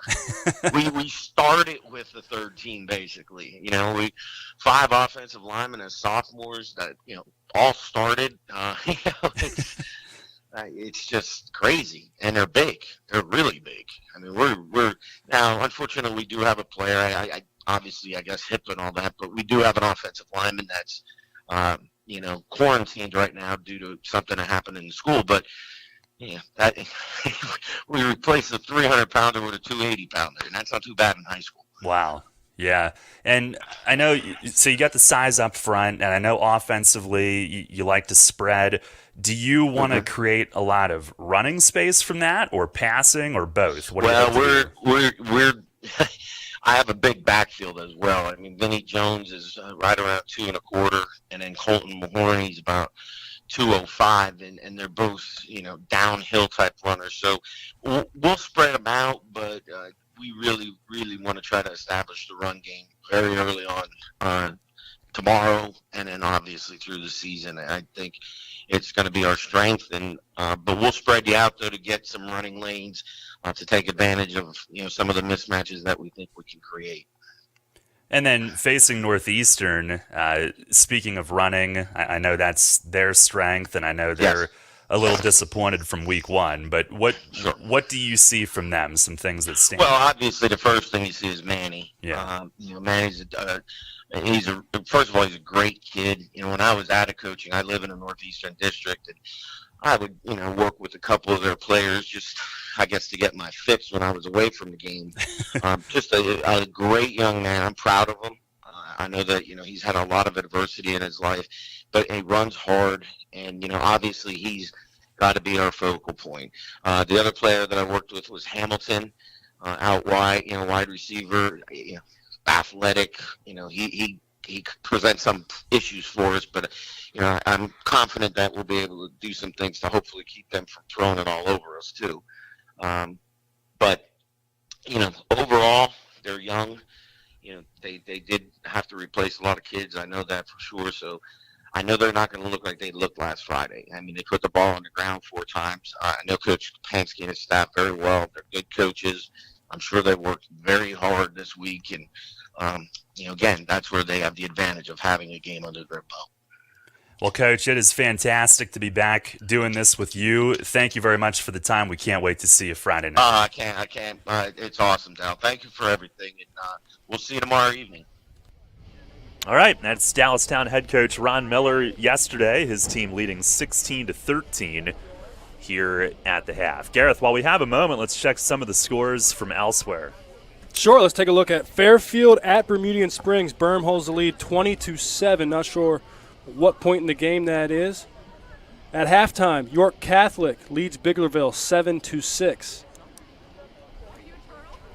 No update on Central at Dover. We have 14-7 score, New Oxford over Eastern in the second quarter. Score update, this is a big one.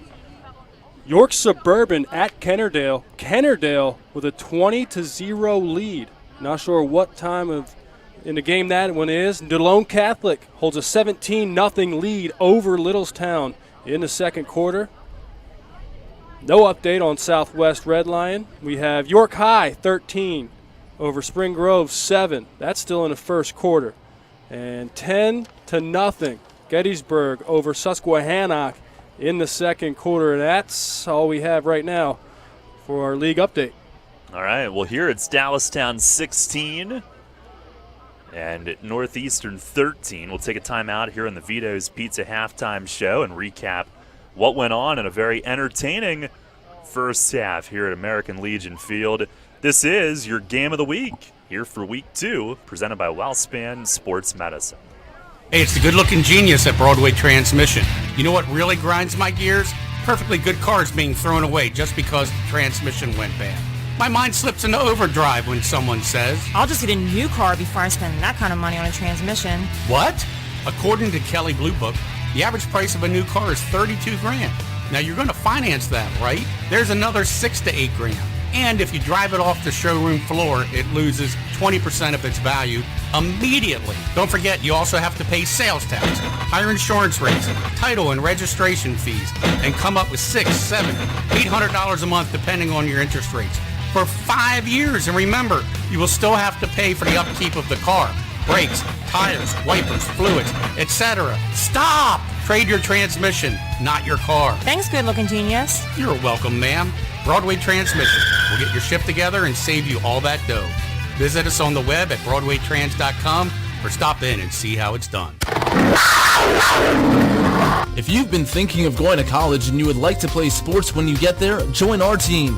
Earn a Penn State degree and continue to play the sports you love. 6 collegiate sports are now available, including baseball, soccer, men's basketball, women's softball, and women's volleyball. For more information, check out our website at PennStateYorkSports.com. Once again, that's PennStateYorkSports.com. New FM signal, new website. Visit us online at 989WOYK.com and take us on the go. Download the new WOYK app today.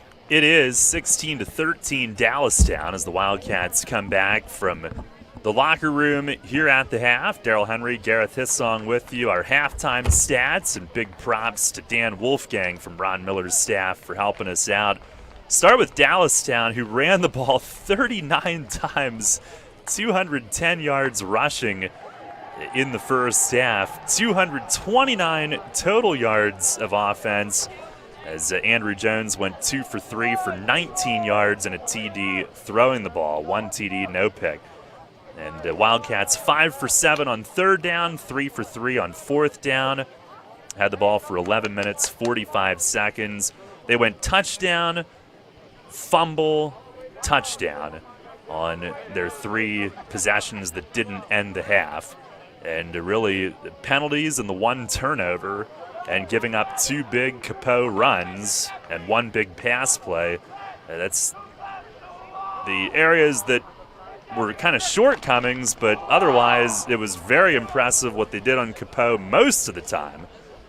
And obviously those lengthy drives of 16 plays for a score, 14 for a score, and the drive that ended in a fumble was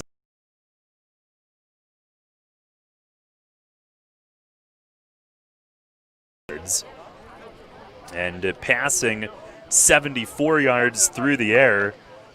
Dalton Moyer 2 for 3 for 74 yards and a score, 1 TD, no picks. So Northeastern 174 total yards of offense. They were 2 for 7 on third down, 2 for 2 on fourth. Had the ball for just over 8 minutes. Gareth, their first 2 possessions ended in TDs, but their final 2 ended in punts. And Dallastown's defense, again, gave up a couple of big plays, but most of the time, they were up to the task of trying to bottle up Manny Capeau. And really, when you talk about players like Manny Capeau, I ask the coaches. You say, how do you stop a guy like that? You do not stop him. You just try to contain him. And that's exactly what they've done a great job of that tonight. We see 2 big plays that Capeau has ripped off, but other than that, doing a great job of containment. And we see the success here with the Wildcats defense as they were able to get some momentum back, take momentum back, and go into halftime with that 3-point lead as we sit 16-3 Wildcats over the Northeastern Bobcats here at halftime. Our halftime stats brought to you by Harvey's Rental. Manny Capeau, 14 carries for 90 yards, and 81 of those 90 came on 2 runs, 1 for 50, 1 for 31. In fact, you could say that 89 of the 90 came on 3 runs because he had an 8-yard run. Everything else was 1 yard or fewer. And the quarterback, Dalton Moyer, he kept it 5 times for 8 yards and a score. And we mentioned he was 2 for 3 passing for 74 and a TD. Both completions went to Caden Hamilton. And then individually for Dallastown, Vinnie Jones, 13 carries for 70. Colton Mahorny, 11 carries for 58. Andrew Jones, the quarterback, 8 carries for 44, including a TD. He was the one that took it in on that option play down at the far end of the field. It was not a handoff. And Dylan Lee, 6 carries for 35 yards. Jones passing, 2 for 3 for 19 and a score. And the scoring summary, Dallastown midway through the first, 9-yard TD pass from Jones to Gavin Wentz. On a 4th and goal to go, 2-point pass was good as well, made it 8-0. Then Northeastern answered. A couple minutes later, 54-yard TD pass from Moyer to Hamilton. PAT kick was good, cut it to 8-7. Dallastown looked like they were going to score, fumbled. Northeastern went 98 yards, the first 50 on a Capeau run. And that drive ended with Dalton Moyer taking it in on a 2-yard touchdown keep. PAT was blocked. They went up 13-8. Dallastown scored last, though, for another lead change. And it was Andrew Jones' 2-yard touchdown run capping another lengthy drive. And the 2-point run from Vinnie Jones was converted to make it 16-13. Robinson and Hamilton. So that's where we stand. And Colton Mahorny will kick off. Dallastown will kick it away. Mahorny will handle those honors. Hamilton and Robinson back deep for Northeastern. Down 3, second half upon us. Here's the kick. It's high, short, end over end. Grabbed at the 25 by one of the up men, and a hard hit there. And Dallastown on the mark on the coverage team. And it was Ronnie Rohrback, who we see at linebacker, who made the stop. Travis Hill was the one who received that kick and was hit pretty much right away. So Northeastern will start the half down 3 from their own 25. Going from our left to right, ball on the right hash. I like in that interview over halftime that we listened to Ron Miller, how he said, I just had to keep my guys calm tomorrow before the game. He's an intense guy. Yeah. How does he keep his players calm? But if there's anything from that kickoff, if that sets the tone for the second half, his guys are flying down there looking to hit anything that moves. Moyer hands it off, and here goes Capo with a burst up the middle across midfield and tripped up all the way down near the Dallastown 30. A huge running play on the first play of the second half. I guess the 38 is where his knee went down, as the yards get a bit tough to see down on that end of the field, but that's a gain of 37. Thank you, G. And Capo is well over 100 on the night. And now it's Dalton Moyer keeping it off the fake to Stockbauer, and he's swallowed up right away. Not much there. Well, we talked over halftime where you just try your best to contain a special player like Manny Capo. Great job by Northeastern and Manny Capo to come out here in the second half and enforce their tempo they want and break another big play, get into Wildcat territory, and start with success on this opening possession in the second half. Moyer went for no gain. So it's going to be 2nd and 10 from the 38. And here's Moyer, and he slips it off to Capo. And he is met and forced down. Dallastown, the good push up front. On the carry. And Capo disappeared into the Dallastown pile.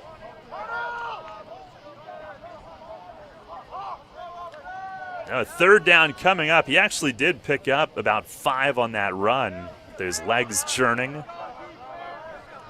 And it is a 3rd and 5 from the 33. He's now run 16 times for 132.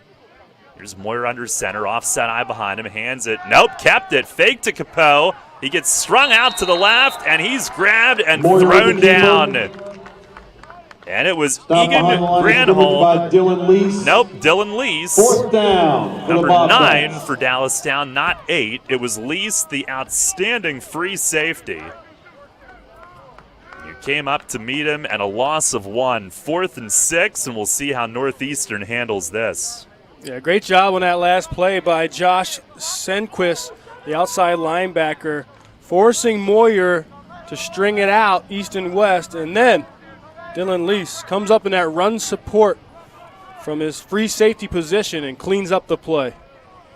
4th and 6, and Moyer under center. He's going to roll out to his right, fires on the run, complete to Caden Hamilton. It was in his hands and then broken up. He took a huge hit from his side, jarred the ball loose, and Northeastern turns it over on downs. Egan Granholm laid the lick and knocked the ball right out of his grasp. Whoa. I mean, Egan Granholm came in.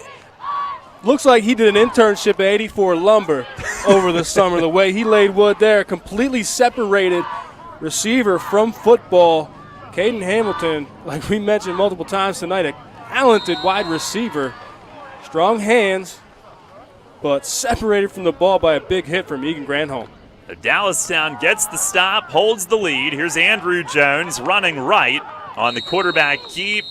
And he's strung toward the Andrew sideline. Jones with the quarterback keeper. Didn't have much on that play. But Northeastern now, they scored in their first two possessions of the night. Have gone scoreless now on the last three. Robinson this time on the tackle. a turnover on downs. Second down. Will Hyde made the stop. It's a loss of 1. And now here's a burst right side. First down, Vinny Jones into the secondary. Still on his feet and thrown out of bounds on the far sideline by Manny Capoe, who plays safety on D. Up near the Northeastern 30-yard line, and a huge chunk for Vinny Jones, a first down for the Wildcats. 35 yards for Vinny. And on first down, here's Mahorny this time, running behind right guard, and he's down to the 30. He'll pick up another 2 or 3. Robinson with the tackle. Keep the yardage going on the first down carry. Gersel Robinson wrapped him up. And a 2nd and 7. Wildcats more of the same, just trusting that offensive line. And here's a running play again. I think Vinny Jones. Yep. Tripped up at the line of scrimmage. And he got knocked down right away, right at the original line of scrimmage, maybe a loss of 1. So a good second down stop there up front for Northeastern. And we'll have a 3rd and 8.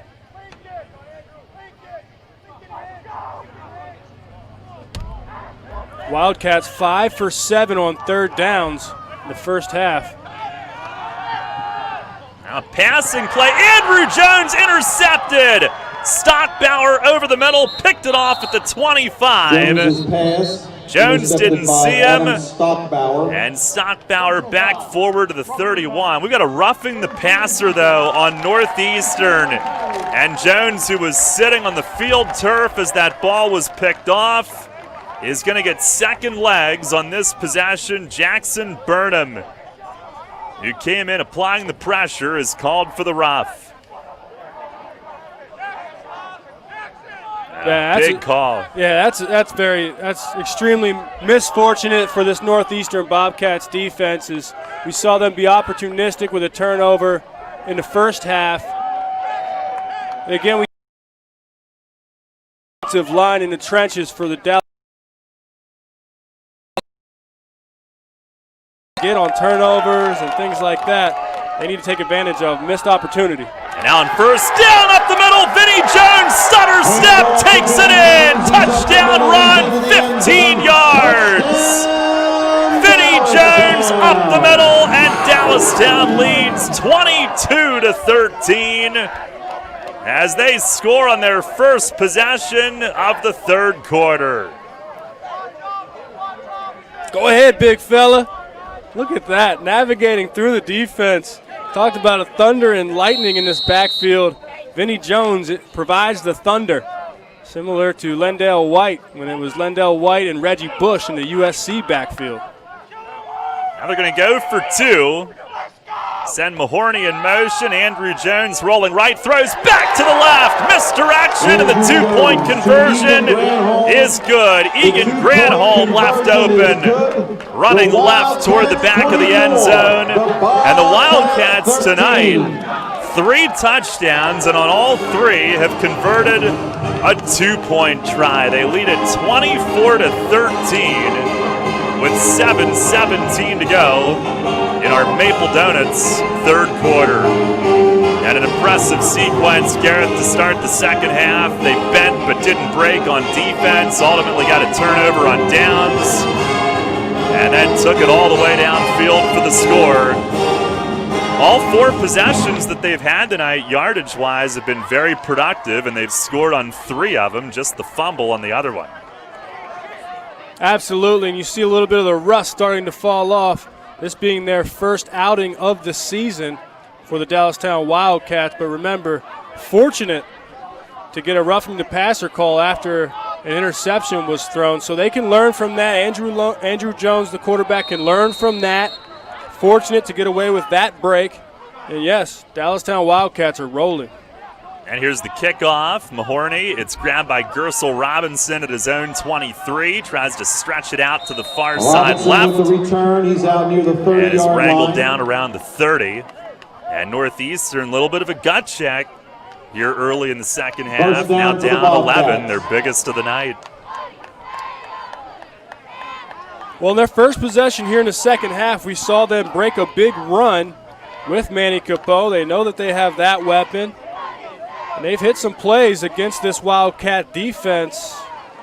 See if they can get creative, maybe a play action and go to the air, take a shot downfield. Try to get some momentum back for this Northeastern Bobcats offense. Down 24-13. Straightforward. And he'll pick up a couple in the first down carry. Oh, beg your pardon. That was Travis Hill who gets his first carry of the night.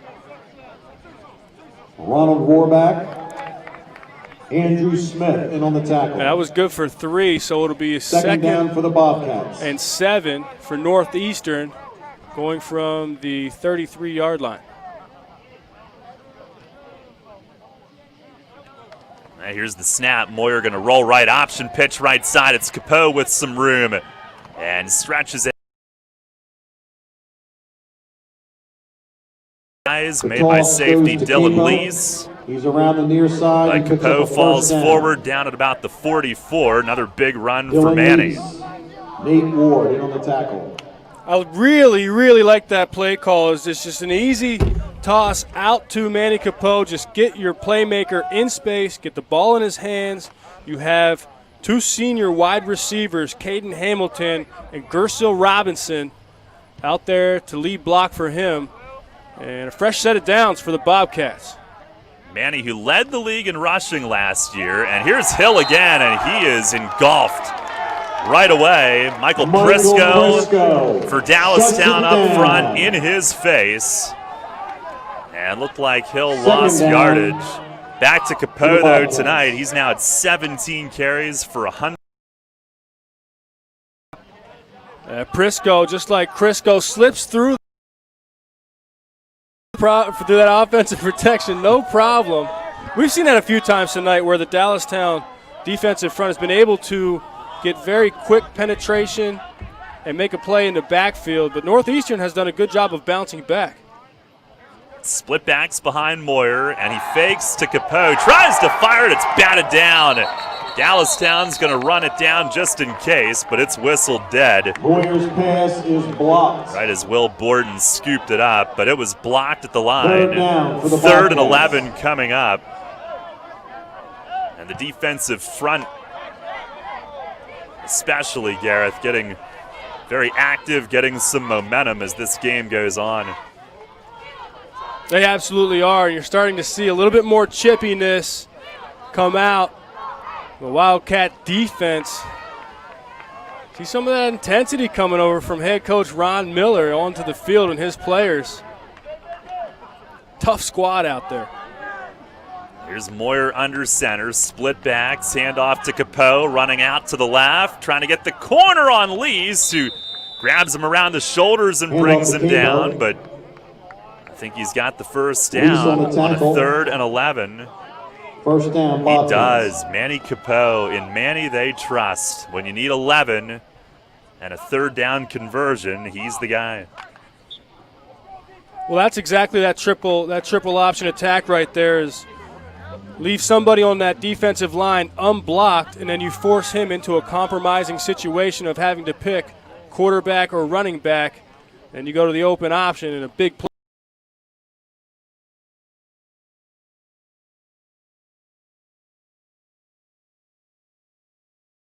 On that option Handoff to Hill. Pack of Wildcats, stack him up. Doesn't go for much. That was Hill again. Trying to get Travis Hill involved. 2nd and long for first half. They only used Capeau and Stockbauer. Hill getting some second half run here. That was officially no gain. So 2nd and 10 from the Dallastown 46. Capeau and Hill behind Moyer here. And here's the snap. Moyer fakes to Capeau and tosses over the middle for the tight end. Burnham, a little off with the timing and a little high. Burnham is incomplete. Mason Bowman the coverage. Long. As it falls incomplete, 3rd and 10 now. He had it open, Jackson Burnham there on the in cut, and I think that was tipped as it came out. It looked a little funky, like it changed directions. Jackson Burnham threw his hands up. He wanted that one. Under 4 minutes to go here in the 3rd now. Northeastern down 11. Dalton Moyer under center, quick handoff, and it's Hill running off the right side of the line and inside handoff picks to up a Hill. nice chunk down inside the 40. He's down to the 38-yard line. Mark him at the 38. That's good for 8. Lease and Ward in on the tackle. That's going to set up a critical 4th down. 4th for the and Bobcats. 2. We often talk about, when we talk about creative offenses, we think about the passing game. But when you run this triple option attack, get very creative with your runs and setting up plays. Lull the defense to sleep with certain plays and then cut it back to a misdirection play. See what they have up their sleeve here for a 4th and 3. And it's a handoff. Capeau turns it up off the left side and has the first down. Handoff to Capeau. Manny Capeau, they ride their horse, the senior, down inside the 35, and he'll move it on 4th and 2. Now they need to answer. They've fallen behind by a little off tackle to the left. And a rolling clock just ticking under 3 minutes here in the 3rd quarter. Again, the Wildcats with an 11-point lead, 24-13. Moyer on the snap, option pitch right to Capeau, trying to break down the defense, but he's got 2 tacklers there to meet him. Nate Ward finishes. Granholm is first on the play. And Egan Granholm Ward finishes it off. was there to break him down first. So that one goes nowhere. 2nd and long for the Bobcats. We've seen before this bend but don't break style of defense from Dallastown Wildcats, and there they do a great job of getting a negative play. So now the Northeastern Bobcats are behind in the down and distance. The 2nd and 14 to go. See if the Wildcats defense can capitalize. Loss of 4. Back to the 38. Here's Moyer, play fake to Capeau. Fires over the middle, too high for Caden Hamilton, but a hold was called. Defensive pass interference on Dylan Lease, the free safety. Had a hand out and turned Hamilton just a bit as that ball sailed over his head.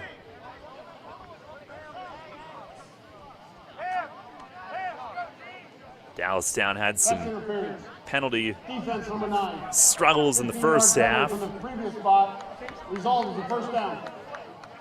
And this will give Northeastern a fresh set. 15 yards. It came on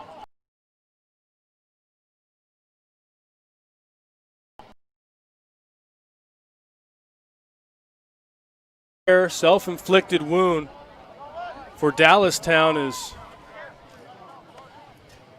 that ball was just about uncatchable as it was high for Caden Hamilton, and Dylan Lease did not need to make contact.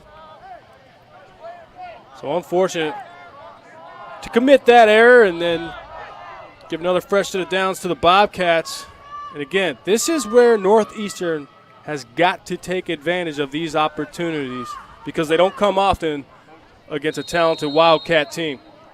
And from the 23 of Dallastown, here's Moyer under center, handoff Capeau, trying to get skinny up the middle and fit into that opening. And we'll see how much they give him there.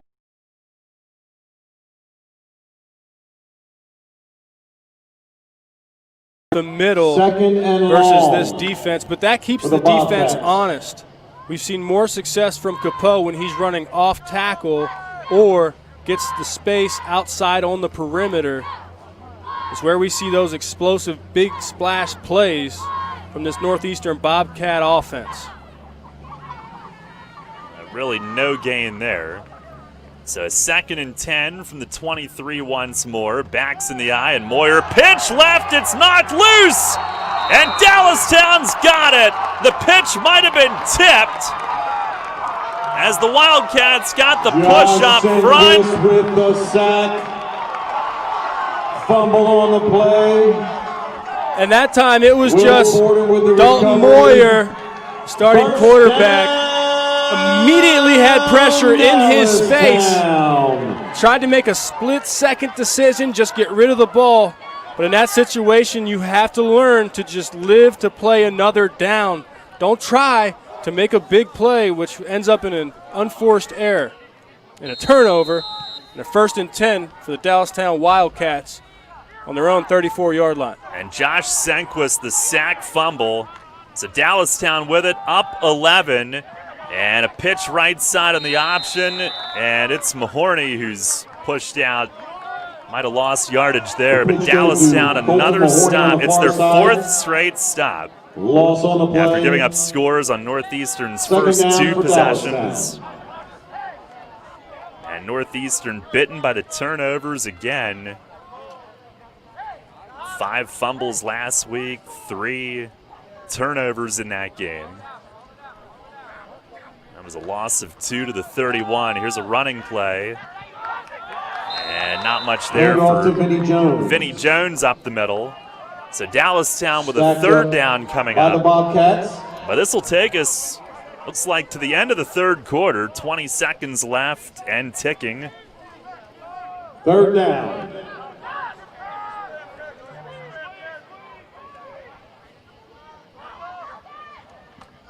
And Andrew Jones, he is going to throw. Left side, it's complete for Granholm, who cuts inside and up the middle of the field as the 3rd quarter ends. Little wide receiver screen. And Granholm turned it back inside and up across the 40. And it is going to be a 4th and short when the 4th quarter gets underway. 3 in the books. Dallastown a 4th and 2 coming up. They lead at 24-13 against Northeastern. Sports injury? Walk into WellSpan Urgent Orthopedics for immediate care. No appointment is ever needed. Our orthopedic and sports medicine specialists are here to treat you. Visit wellspan.org/urgent orthopedics today for hours at our York and Hanover locations. Today it seems everybody is offering a discount on car insurance, but at what price? Reduced protection, impersonal service. At State Farm, you can earn discounts and still get full service and dependable protection from the world's largest car insurer. See me, Trish Hauser, 1865 Susquehanna Trail North, York, for the State Farm multiple line discount. With State Farm, you get an agent you can depend on and an insurance company you can trust. For the details on State Farm's multiple line discount, see me, Trish Hauser. 12 minutes on the clock. We start the 4th. Dallastown leads Northeastern 24-13.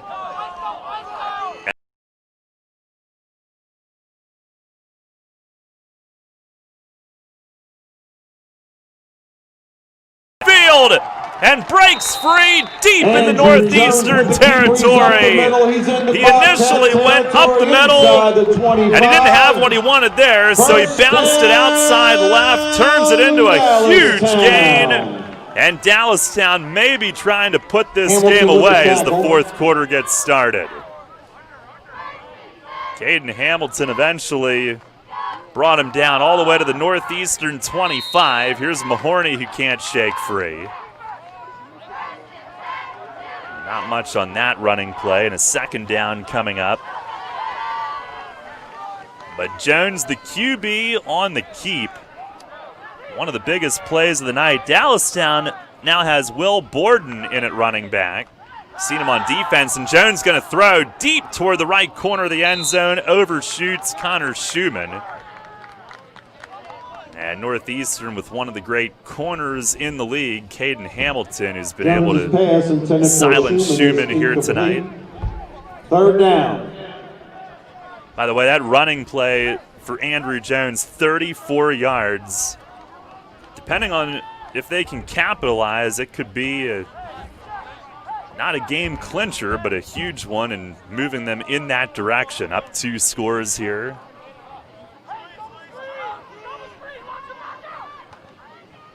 And here's an option pitch right. Mahorny turns it up, looking for running room. And he's gang tackled down inside the 20. And once again, Dallastown will face a fourth down, this time in the red zone, though. They went forward in their own territory. Jones broke the big run. Fourth down for Dallastown. And Dallastown here later in the game, we talked about that hyper-speed offense they run. They're taking a little bit more time to get up to the line and get the plays run as we get later in the game. But really, Northeastern Bobcats, their defense has done a great job handling that high-tempo pace of offense that they faced tonight. We haven't seen them not lined up and out of position other than maybe 2 or 3 times. Great job getting them coached up and getting the plays in to that defense tonight. Now Dallastown timeout. They had come over to the sideline for the play on 4th and 4 and the play clock running down. So a timeout, 4th and 4 from the 19, 10-17 to go. Wildcats leading it 24-13. We'll be back after this. The simple truth we've known since our beginning. A life of passion and purpose is built by learning and experiencing every day. At York College of Pennsylvania, you'll discover a practical education that focuses on real-world experiences and allows you to apply your learning beyond the classroom walls. You'll see how dedicated faculty and a caring community help prepare you for a meaningful career from day one. York College of Pennsylvania. Schedule your visit today. ycp.edu. Now Dallastown in the first half tonight, 3 for 3 on 4th down. They had that huge run from Andrew Jones a moment ago. And now 4th and 4 in the red zone at the Northeastern 19. Early 4th, up 11, and a flag.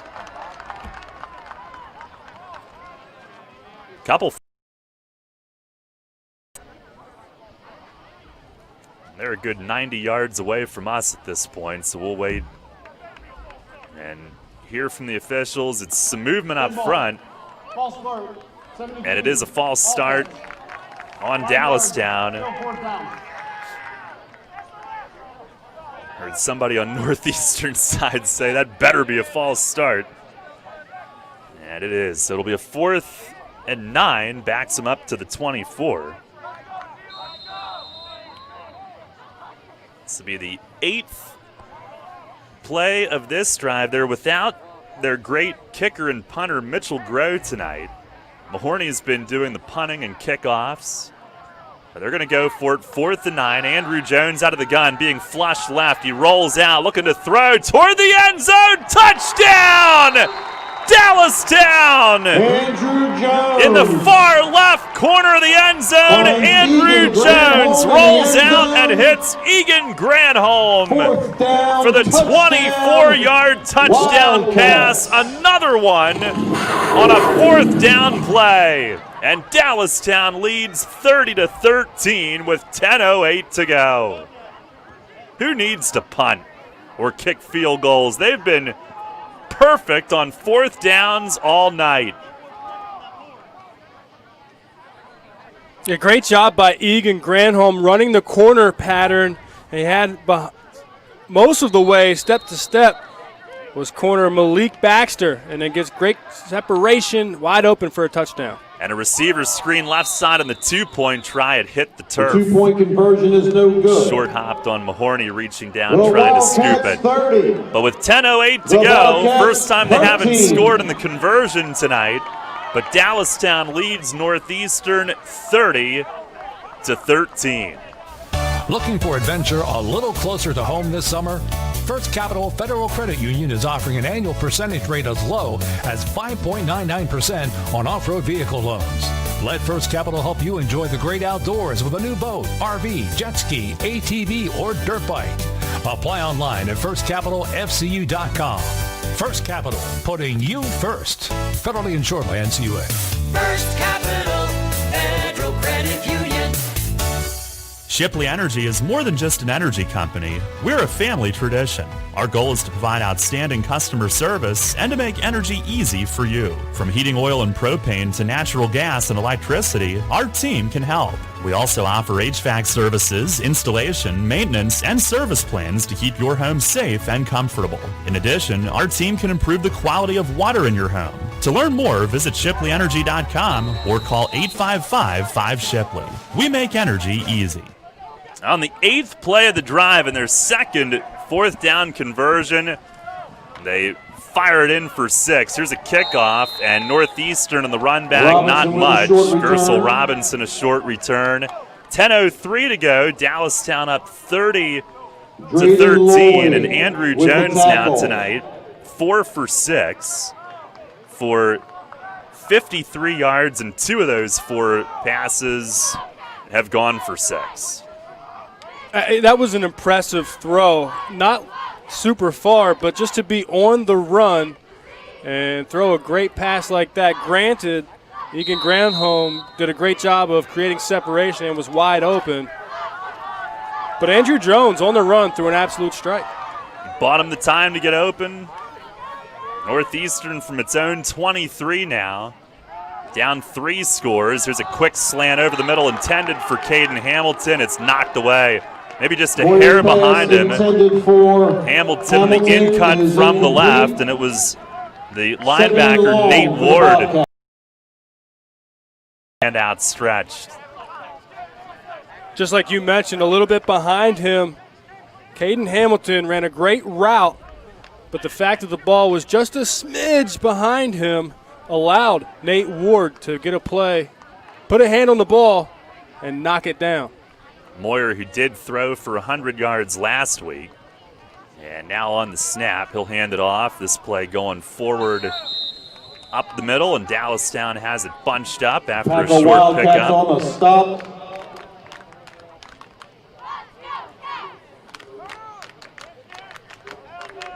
Adam Stockbauer with the carry. That was Stockbauer who had his first carry since early in the game.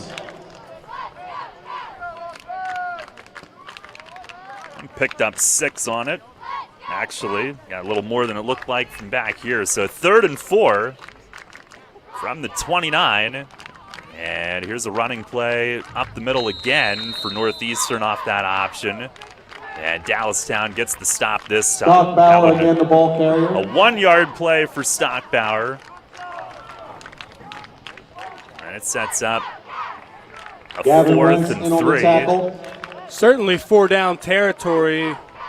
4th down for the Bobcats. As we sit here, Wildcats a 17-point advantage.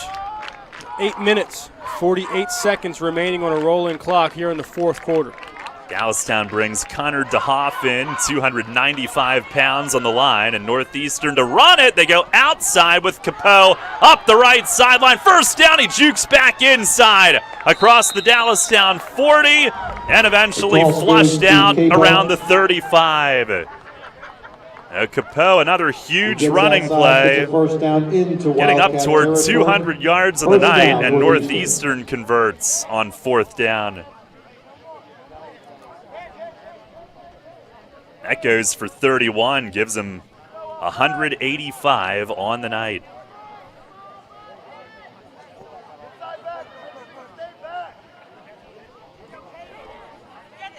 8:30 to go. Northeastern at the Dallastown 37 is where they marked him. And Dalton Moyer under center, drops back to throw, airs it out on the post in from Caden Hamilton. He's got it. Running the left side post, makes a sliding catch. Inside the 15. Down around the 15-yard line, a first down for Northeastern. First down. And Hamilton cramp. Left cramp, or a left calf, it looks like he's reaching toward. So he stays seated. We talked about that last week with our 2 games we covered. We were kind of looking out to see with this later start in the season. Normally late August, it's still very hot. A lot of perspiration in those first couple of games. A lot of cramping up you see in players. Didn't see a lot of it. I think we only had 1 cramp last week. We're seeing a little bit more of it tonight here in this game from both sides. It's actually right. Oh, no, it is left calf. You're right the first time. As they try to massage that out for him. 21-yard pass play. He has received all three of Dalton Moyer's completions tonight, 54, 20, and 21. So Caden Hamilton, a 95-yard receiving night. And he has helped up. Gareth mentioned earlier he's got the D1 offer from Valparaiso. That last play was a great catch. He picked it up off his shoelace. Very tough grab to make. It was a little bit behind him and then down on his shoelace like I mentioned. Impressive catch. The range this fella has. Yeah. He's listed at 6'1", but I feel like he can leap and reach out of the building watching him play. So first down at the 16. Moyer under center, split backs behind him. And Moyer the option pitch right. It's Capeau trying to stretch it to the outside and down inside the 10 and across the 5, down to about the 4-yard line as he turned it up around the numbers. First and goal for the Bobcats. And Capeau has him down to the 4, a first and goal, a pickup of 12. Really more of the same. We mentioned you have not seen much success from the Northeastern Bobcats running up the middle. They continue to pound the rock off tackle and on the outside toss and sweep plays. Gives him 199 on the night from the 4, and Moyer got it off to him and pounding forward toward the goal line and stopped just short. Stopped at the 1. That was Stockbauer, beg your pardon. Down to the 1-yard line. They spell Capeau for a play.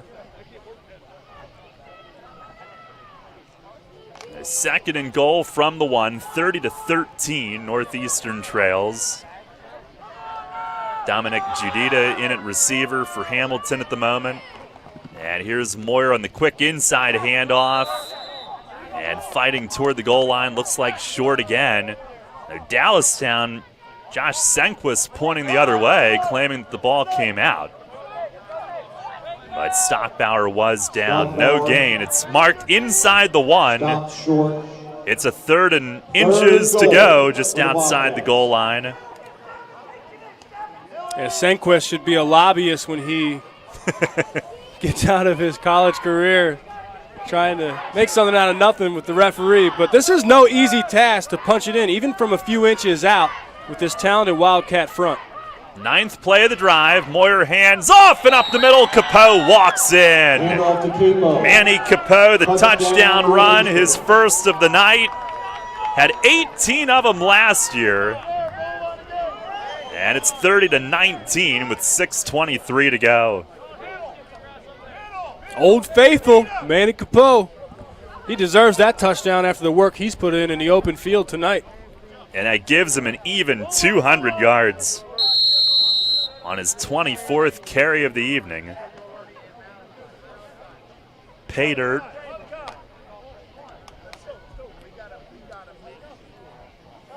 They're down 11, and Northeastern will line up for a 2-point try. Moyer under center, and it's an option pitch right. It's on the ground. Capeau runs and eventually has to dive on it and knocks it out on the far sideline. So the 2-point try fails. 6:23 to go, 30-19 it remains. We'll take a quick 30-second break. In the green, Harvey's Rental can help you with your summer party needs. Located at 1409 South George Street in York, Harvey's Rental has you covered when it comes to keeping your lawn in the green. From aerators, overseeders, and tillers to stump grinders and shippers, Harvey's Rental has it all. Also, don't forget to check out their complete line of steel products. For more information, visit harveysrental.com or visit them in person at 1409 South George Street in York. York's home for the NFL. Sports Radio 98.9 FM and 1350 WOYK, York. Now Northeastern still down 2 scores, but Manny Capeau makes it a 30-19 game, capping a 9-play, 77-yard drive that Took a little under 4 minutes to complete. 6:23 to go. Right, 6:23 to go, down 11. What will they do here? Onside kick or the sky kick? Remember, earlier in this game in the first quarter, they kicked a sky kick that Dallastown Wildcats did not recover. And the Bobcats were able to retain possession on that one. See what they try here with 6 minutes, 23 seconds remaining in this ball game, down 11. Ron Miller directing his guys where they want them lined up. Make sure that sky kick doesn't backfire again on them. Afada's got it teed up. And on the approach, he will squib this one, bouncing up the middle, and it's grabbed. Egan Granholm, who hits the field turf right away, just falls down with it. Right around the 36 or so, and Dallastown does secure it.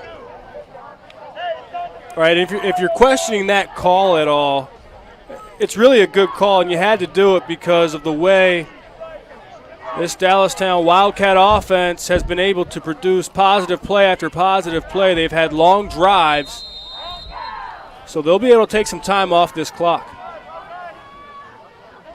Andrew Jones, big night, hands it off, and up the middle on the first down push.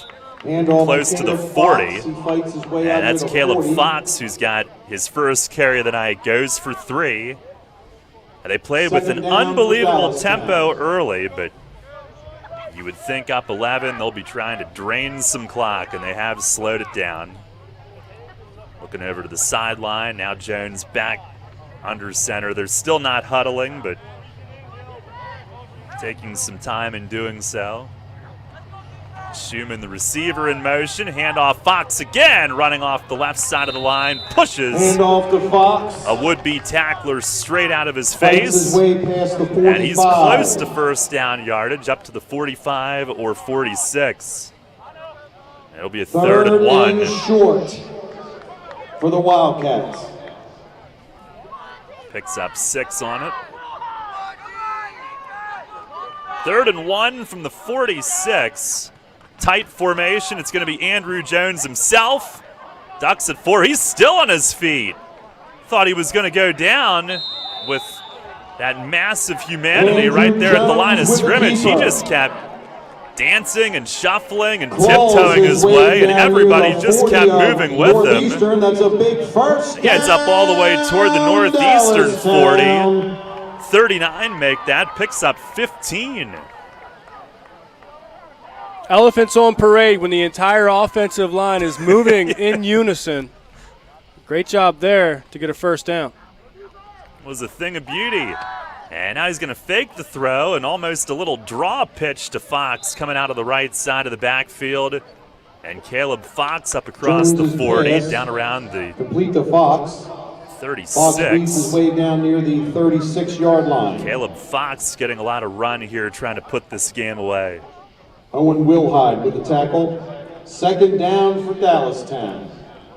And so far on this drive, Dallastown taking around 20 seconds in between plays, methodically working down this clock as we roll under 4 minutes, 10 seconds. Andrew Jones hands to Fox again and right into the pack at the line. This will bring us down under 4 minutes to go. Dallastown up 30-19. Handoff again to Fox.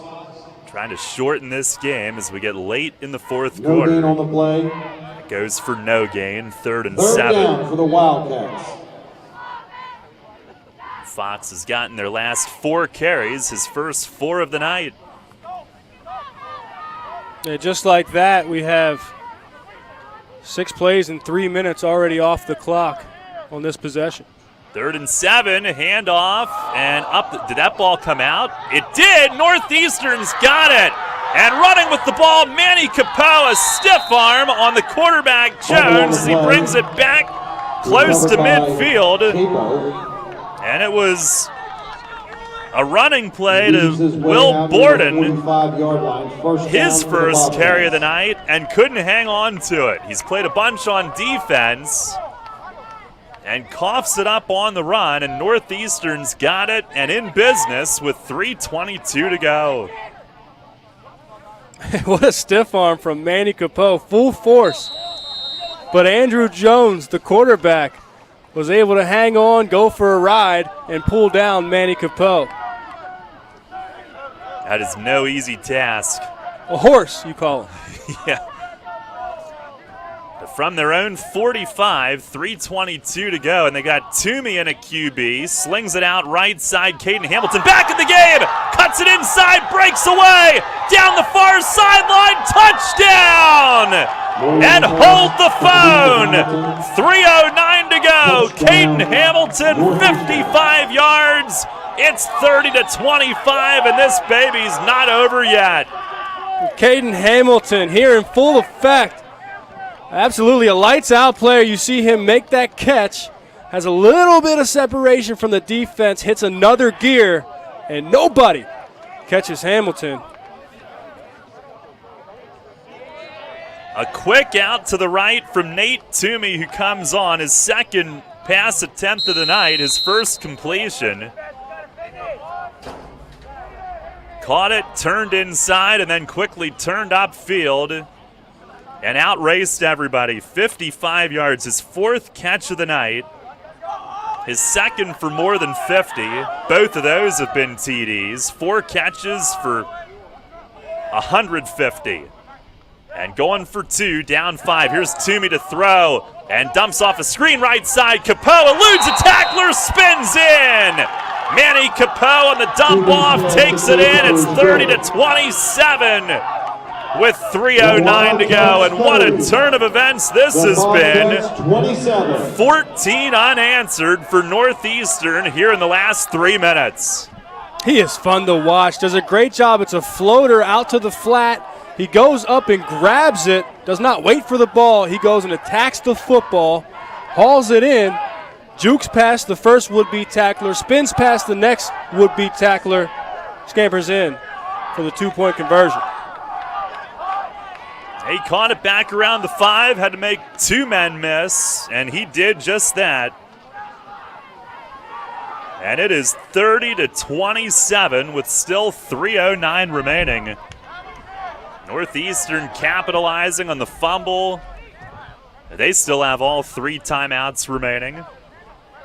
So now it's an interesting call. They went for the onside kick the last time, for the Wildcats. just 3 minutes ago. See if they go back to that. Is it a sky kick? It was a squib kick that they used last time. See if they go back to the squib, sky kick, or just kick it away and try to trust their defense with the timeouts here. 3 minutes, 9 seconds remaining in the fourth quarter. Dallastown, if they want them or need them, they have 2 timeouts left. Northeastern, all 3. And based on how they're lining up, this is going to be sky kick or a deep kick. It's a sky.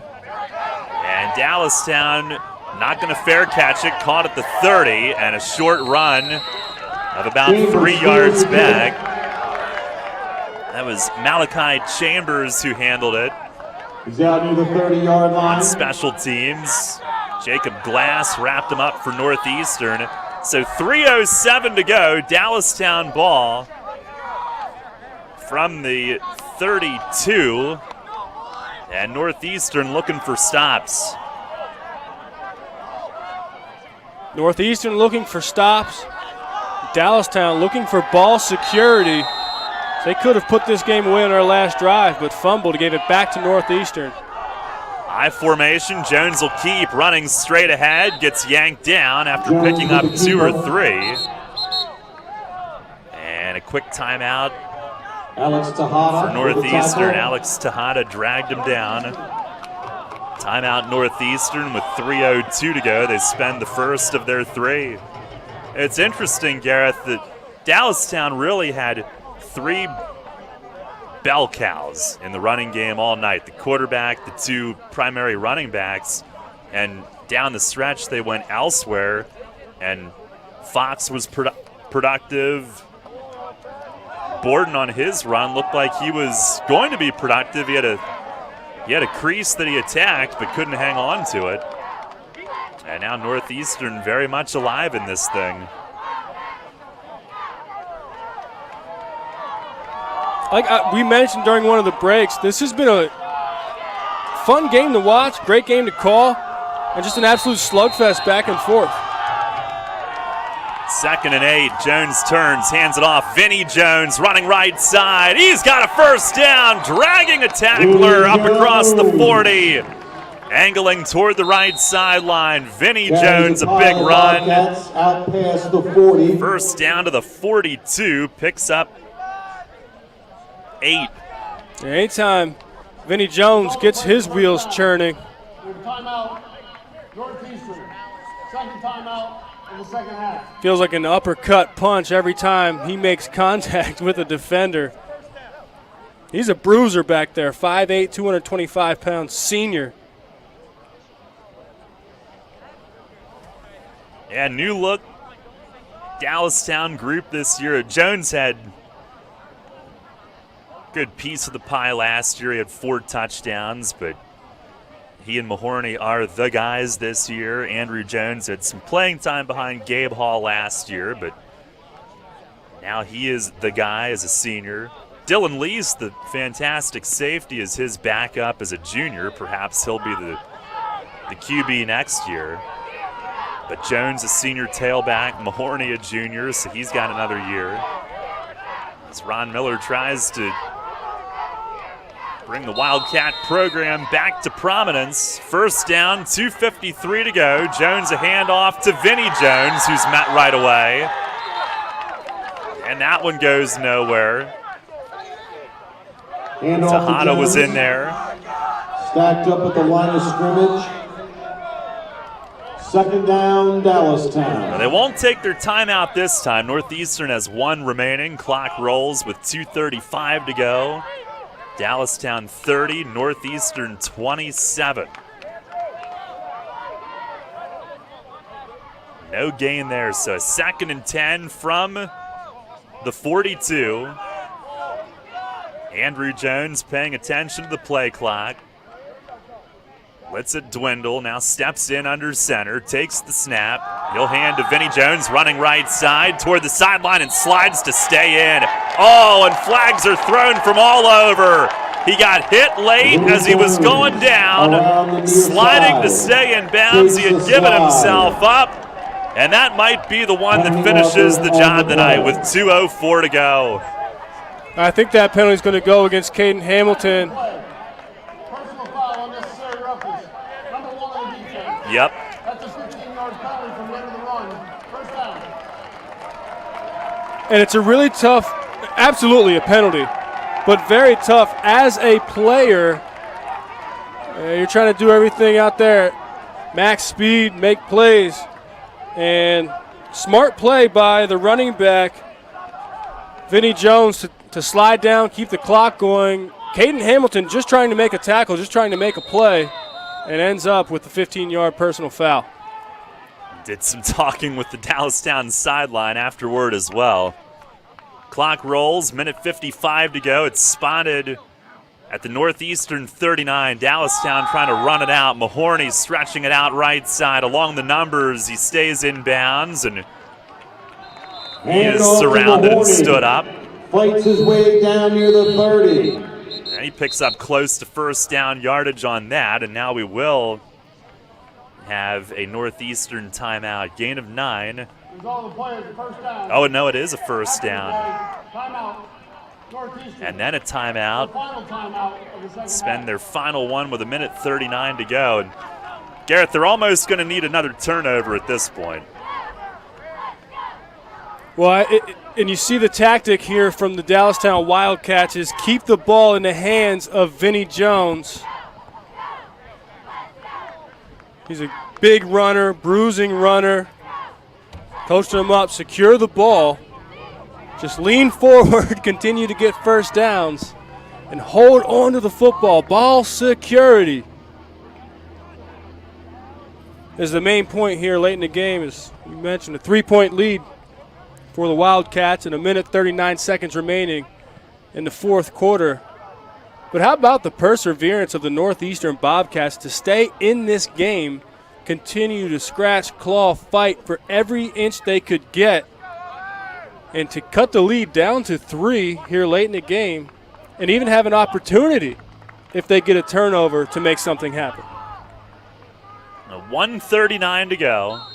Northeastern out of timeouts. Jones under center, hands it off. Mahorny stretching it to the right side. Cuts up to stay in bounds. Handoff to Northeastern Mahorny. trying to flush him to the sideline, but he He's around stays the near in. side, stays in bounds inside Clock the runs 25. with a minute 25 and ticking. Mahorny, who picked up 11 on the previous run, which got them the first down. He's got another 6 or so on this run. Call it a 2nd and 4. The victory formation for Dallastown as they wait for the hand signal for 10 seconds remaining on the clock. Play clock. Yep, they've killed enough of it. Down to 50 seconds as Jones takes a knee. No further plays needed. What a game tonight, Gareth. Jones kneels down. Impressive on both sides. Third down. Really play was. It was not for the what I Wildcats. anticipated how this game would go. But not surprised with the names that are on both sides of. I mean, Northeastern has a lot of talent on their team. Will run out. Wildcats have a lot of talent on their team. Dallastown So you knew there was an opportunity to have a back and forth. Northeastern 27. I expected Dallastown to control this game a little bit more than what they have. Football teams. Well, Great game final knee tonight. taken, and The Dallastown Wildcats are 1-0. runs it out to a 1-0 start as they beat Northeastern 30-27. Northeastern falls to 0-2 as they will approach each other in midfield, but not shake hands. They'll keep their distance and raise their helmets toward one another on the other side. It'll be great next year when we can get back to having the handshake line, but fantastic game, and Dallastown off to a 1-0 start. Again, your final tonight, the Wildcats 30 Thank you to our outstanding and custodial the Bobcats 27. Maintenance staff of our Stay buildings tuned, and the Penn grounds State department. York postgame show The is students would coming not up. host an event without their Welcome to PA Virtual Charter School, the top-performing cyber school in Pennsylvania. PA Virtual is tuition-free, online, home-based public school available to students in grades K through 12. Students participate in live online classes with teachers and students from across the state. PA Virtual offers flexible scheduling and local field trips for children to learn, play, and grow. Interested in joining our PA Virtual Proud family? Visit pavirtual.com to enroll your child today. That's pavirtual.com. Take us on the go with the new WOYK app. Download on the Apple and Google Play stores today. Sports Radio 98.9 FM and 1350 WOYK. First in York, first in sports. Everything you've worked for may be facing a hostile takeover, but step outside the boardroom and look around. Not taking care of business right now could leave you dealing with a hostile takeover by crabgrass later this summer. And broadleaf weeds are just beneath the surface, ready to take their share of your turf too. Prevent hostile takeovers. Call Heritage Lawn.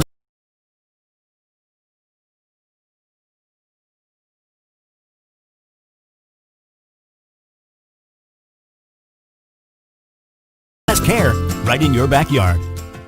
York's home for the NFL. Sports Radio 98.9 FM and 1350 WOYK. York. Sports injury? Walk into WellSpan Urgent Orthopedics for immediate care. No appointment is ever needed. Our orthopedic and sports medicine specialists are here to treat you. Visit wellspan.org/urgent orthopedics today for hours at our York and Hanover locations. Listen live and on demand with the new WOYK app and online at 989WOYK.com. There's a simple truth we've known since our beginning. A life of passion and purpose is built by learning and experiencing every day.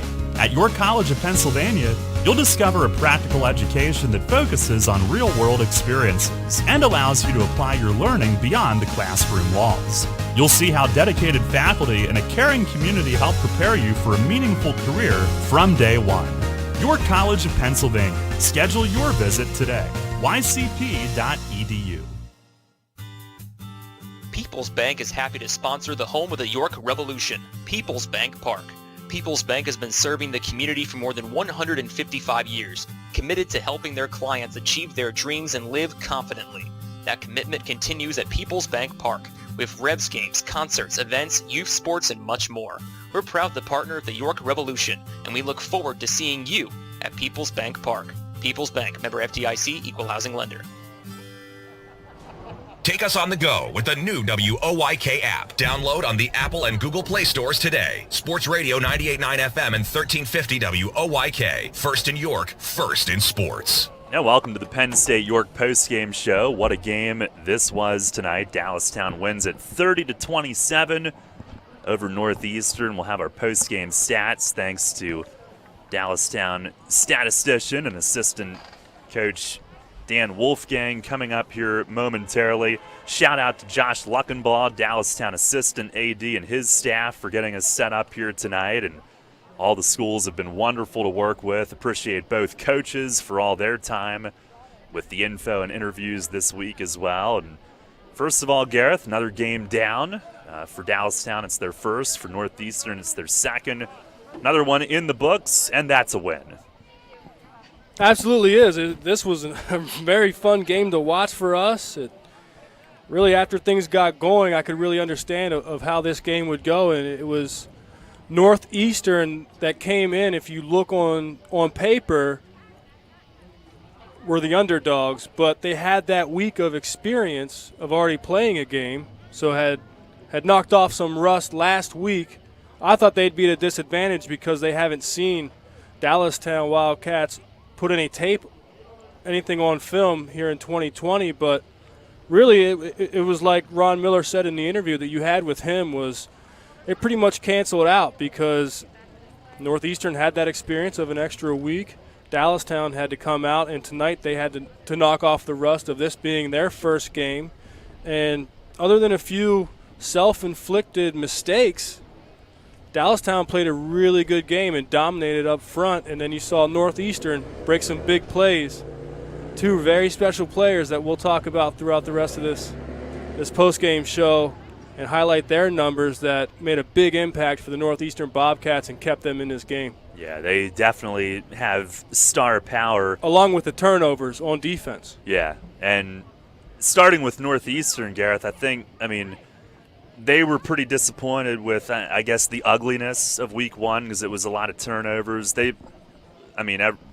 Every game there's going to be some mistakes, but they played a pretty good game tonight against what I think looks like a pretty good Dallastown team and had a chance to pull off what would have been a stunning comeback late. They at least put themselves in position to have that chance. Well, and I say that on paper that the Bobcats would be underdogs. That doesn't mean that they're not a good team. Like we said, they have playmakers. They have a lot of skilled football players. They're just younger on the offensive and defensive line. And then you look at the experience across the board and the talent at the skilled position for the Dallastown Wildcats. That's the only reason I thought Northeastern would be underdogs, because of how good the Wildcats look on paper and then how young the Bobcats are up front. But you know what? They came out here. They have what they have to work with, and they did a great job with it. And then with Dallastown, Ron Miller, he actually speaks very glowingly about last year's 2-8 team because they were so young, and he says they changed the culture. They basically implemented his culture. A lot of these difference makers for Dallastown this year are still only juniors. A lot of them are going to be together again next year, so I think for them a really impressive start in this short season. Right. Last year they had 7 losses by double digits, and so this year returned 8 to 9 starters on each side of the ball. So to face that kind of adversity and then come back into this year with talent, those guys were hungry to get back here on the field and change the narrative of this program, who in Ron Miller's first year went 500, disappointing enough. And then to go and get a 2-win season last year for his second season, he wasn't going to let that happen again this year. And you see the talent and how his guys respond. And even though things got close there at the end, they did what they needed to do to seal up this win. Well, fun one tonight. We'll take a break here on the Penn State York post-game show. Dallastown 30, Northeastern 27, the final. We've got the post-game stats coming up, and we'll look at games around the league as well. Of course, we'll do a bunch of that tomorrow morning on Central PA Game Day, and we'll preview that also.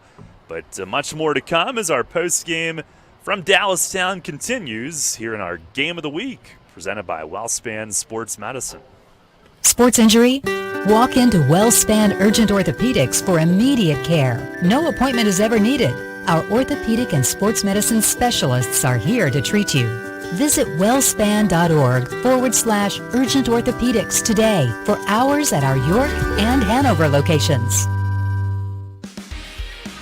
Listen live, on demand, and on the go. Download the new WOYK app on the Apple and Google Play stores today. Welcome to PA Virtual Charter School, the top performing cyber school in Pennsylvania. PA Virtual is tuition free, online, home-based public school available to students in grades K through 12. Students participate in live online classes with teachers and students from across the state. PA Virtual offers flexible scheduling and local field trips for children to learn, play, and grow. Interested in joining our PA Virtual Proud family? Visit pavirtual.com to enroll your child today. That's pavirtual.com. New FM signal, new website. Get features, live broadcasts, and on-demand game broadcasts and shows online at 989WOYK.com. For 76 years, Brookshoff Tire and Auto Centers have been synonymous with Goodyear, the official tire of NASCAR. And although we are a Goodyear service network dealer, we are not owned by Goodyear, but rather are locally owned by the Huff family. That gives you, the customer, the best of a small family-owned operation with the strength of a network of 10,000 shops. Brookshoff is also proud to represent the Napa Auto Care Network and to meet the high standards of being a AAA approved repair facility. All these affiliations require our 7 stores to have ASE certified technicians, adhere to a strict code of ethics, and to maintain a high level of customer satisfaction. Brookshoff is easily accessible from all points of York County, having stores in Shrewsbury, Leader Heights, Hanover, and Manchester that are open 6 days a week, offer free shuttle service, clean large waiting areas, and is your new car dealer alternative. Brookshoff, not just for tires anymore. Visit us on the web at www.brookshoff.com or stop in today. Every day, Fast Signs helps businesses like yours with their visual communications. We ask the right questions, recommend smart solutions, and help you build your business. Our knowledgeable consultants uncover your communication challenges and provide visible solutions. At Fast Signs, we're innovators, planners, and designers. We're more than fast, more than signs, and we're more than ready to help. Contact Fast Signs today. Visit our store next to Sam's Club in East York or visit us online at fastsigns.com. Football season is heating up, and so is the home buying market at Integrity First Home Buyers. We're a local family-owned business that's been buying homes in Central PA for over 14 years with an A+ Better Business Bureau rating. We buy homes for cash, no fees, no commissions, no hassles. As is, any condition, no inspections, no repairs. And we'll close on your timeline as quickly as 7 days or as long as you may need. We help people find solutions no matter the situation, and we'll get you a fair, fast, and local cash offer in just 24 hours. Learn more at IntegrityFirstHomeBuyers.com. That's IntegrityFirstHomeBuyers.com. Or call 717-470-8369. That's Integrity First Home Buyers at 717-470-8369. There's only one place for local high school sports. Sports Radio 1350. By the way, when we're finished, we'll join Game 4 of the Stanley Cup Final in progress, so stay tuned for that coming up, Tampa Bay and Dallas. But back here on the Penn State York post-game show, Dallastown 30, Northeastern 27, your final tonight in a very exciting game. And let's get to the post-game stats here this evening, beginning with Dallastown, who offensively, a running-dominated attack, 60 rushes for 355 yards, 58 through the air. So the total offensive number was a little over 400, and it had 6 penalties for 26 yards, went 6 for 12 on third downs, 5 for 5 on fourth downs, held the ball for almost 20 minutes. Time of possession about even in this game, by the way. Wildcats had 24 first downs. Comparing that to Northeastern, who had 18 first downs. Bobcats ran it 42 times for 237 yards. Another 138 through the air, so they finished a little bit shy of 400 yards of total offense tonight. They had 4 penalties for 39. Third down conversions, 4 for 12. Fourth down, they were 4 for 5. Both teams were unbelievable on fourth downs tonight. Individually, back over to Dallastown, Vinnie Jones led the way on the ground, 20 carries for $133 and a score. Andrew Jones, the dual threat quarterback, 12 carries, 94 yards and a score. Colton Mahorny, 17 carries for 81. Dylan Lease, 6 carries for 35. Northeastern, meanwhile, Manny Capeau, 27 carries for 207 yards and a touchdown. Just another 200-yard game for him. They got Hill involved in the second half, 5 carries for 18. And that was pretty much all that was doing on the ground for Northeastern tonight. Stockbauer did have a handful of carries, Moyer as well, but dominated certainly by Capeau. And on the passing side of things, Andrew Jones tonight, 7 for 8, 55 yards, 1 TD, 1 pick. And on Northeastern's side, Moyer 4 for 10, 93 yards and a score. Toomey 2 for 2, 48 yards and a score. Receiving for Dallastown, Egan Granholm, 2 catches, 34 yards and a touchdown. Lease with 2 catches for 10. Fox with 1 for 5. Gavin Wentz had a 9-yard touchdown catch early in the game. And on Northeastern's side, the only receptions went to Caden Hamilton, 5 catches for 138 receiving yards. And 2 of those went for TDs. He had 2 touchdown receptions of over 50 yards tonight. And your scoring summary, Dallastown opened it. 9-yard TD pass to Wentz, middle of the first quarter. 2-pointer was good. That capped a 16-play drive. Northeastern answered, 54-yard pass to Hamilton, made it 8-7, and then actually went ahead briefly early in the second quarter as Dalton Moyer capped an 11-play drive with a 2-yard touchdown keep. PAT was blocked, so Northeastern led 13-8, but then it was Dallastown's turn to go on a run. And Andrew Jones late in the first half, 2-yard touchdown run, 2-pointer was good. Wildcats went up 16-13 at the half. Then they got a stop and scored early in the third to really kind of set the tone for the rest of this game. Vinnie Jones, 15-yard touchdown run, 2-pointer was good, made it 24-13. And then early fourth, 24-yard touchdown pass to Granholm. Missed the conversion, but made it 30-13. Northeastern trying to come back late. Middle of the fourth, little over 6 minutes to go. Capeau, a 1-yard TD run, and missed a 2-point try. That brought it to within 30-19. Northeastern capitalized on a Dallastown fumble. 55-yard TD hookup to Caden Hamilton. The 2-pointer that time to Capeau was good, made it 30-27. Field goal would have tied it, but Northeastern in the final couple of minutes never did get the ball back, and that potentially dominant Dallastown rushing attack finished the game with a few final first downs. So that's how it played out, 30-27. Dallastown winning it. Gareth, how about the rest of the league here on this second week of high school football? Well, Oh, it would help if I would turn your volume up. There you go. We'll start out with the scores that we do not have, and that is, first, Hanover will play at York Tech tomorrow at 1 p.m., and then we also do not have an update for Central at Dover tonight. Scores we do have, a final. Bermudian Springs 38, Fairfield 7. York Catholic 21 over Biglerville 6. We have New Oxford 35, Eastern York 14. Here's a big one. Kennerdale beats York Suburban 34-20. DeLone Catholic bests Littlestown 27-7. Southwestern over Red Lion Red Lion over Southwestern 14-7. York High beats Spring Grove 21-7. And a final, Gettysburg at Susquehannock. Gettysburg 36, Susquehannock 10. All right. Thank you, Gareth. Our WellSpan Sports Medicine scoreboard show. And I'll be in tomorrow morning with Steve. You'll join us by phone on Central PA Game Day as we recap all of this. But this one, I think we picked the right one tonight. This one was a fun one. Absolutely. Dallastown winning 30-27. We'll take one final post-game break, name our player of the game, and wrap things up for you when we come back. Sports injury?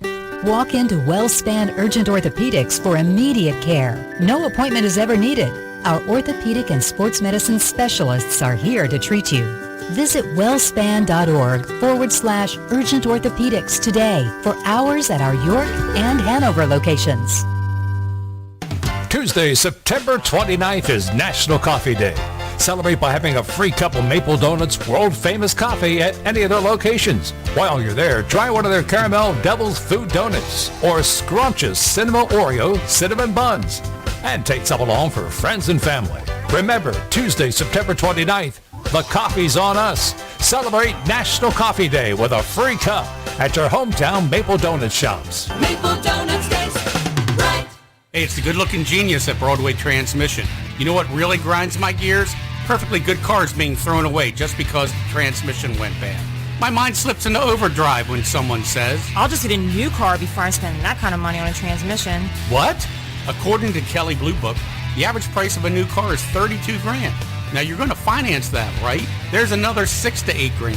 And if you drive it off the showroom floor, it loses 20% of its value immediately. Don't forget, you also have to pay sales tax, higher insurance rates, title and registration fees, and come up with $600, $700, $800 a month depending on your interest rates for 5 years. And remember, you will still have to pay for the upkeep of the car, brakes, tires, wipers, fluids, etc. Stop! Trade your transmission, not your car. Thanks, good-looking genius. You're welcome, ma'am.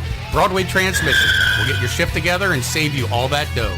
Visit us on the web at BroadwayTrans.com or stop in and see how it's done. Football season is heating up, and so is the home buying market at Integrity First Home Buyers. We're a local family-owned business that's been buying homes in Central PA for over 14 years with an A+ Better Business Bureau rating. We buy homes for cash, no fees, no commissions, no hassles. As is, any condition, no inspections, no repairs. And we'll close on your timeline as quickly as 7 days or as long as you may need.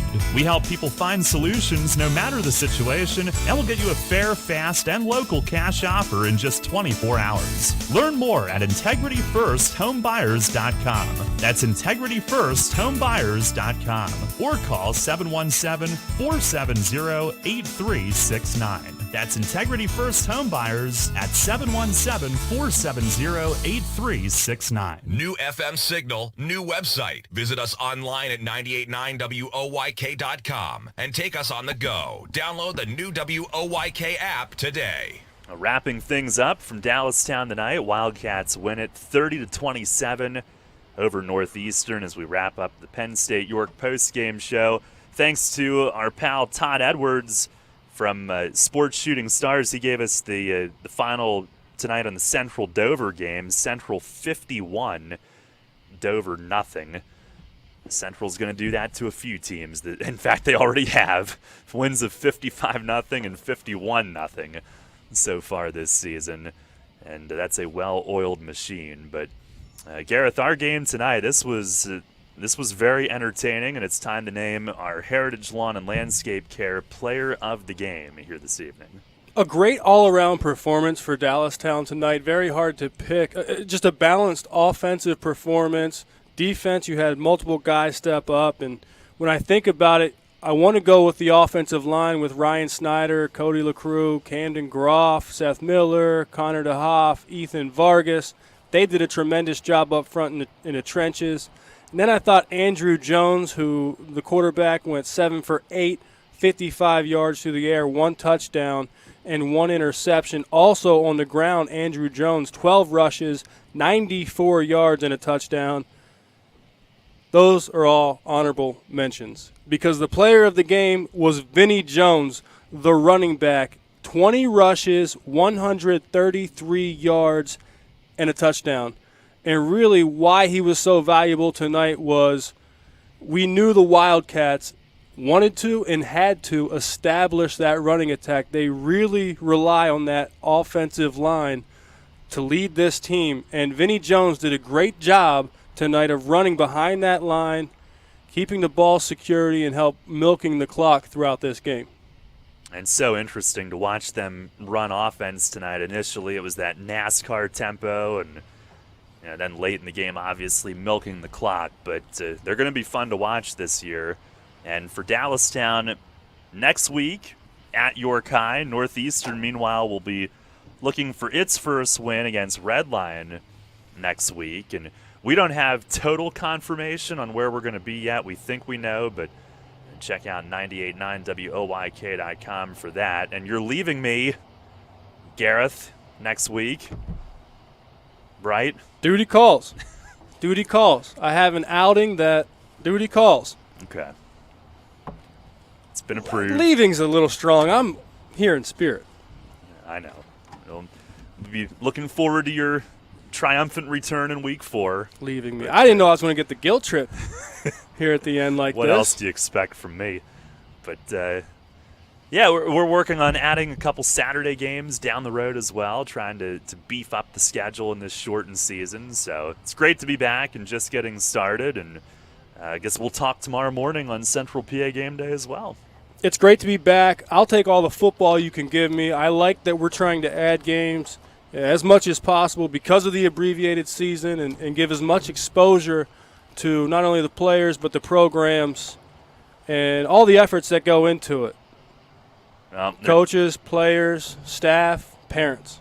Absolutely. And I'm glad that very glad that these schools were willing to give it a try, and our league and the district and the PIAA, and 2 weeks in, that's 2 big wins as far as I'm concerned. I've mentioned it to you. That's how we move forward. We go out, we see what we can get accomplished, we do it respectfully, responsibly, and it's just like an offensive drive. You try to stack positive play on positive play. You go out, you try to get positive events, try to get out, open things up as much as possible. That makes sense.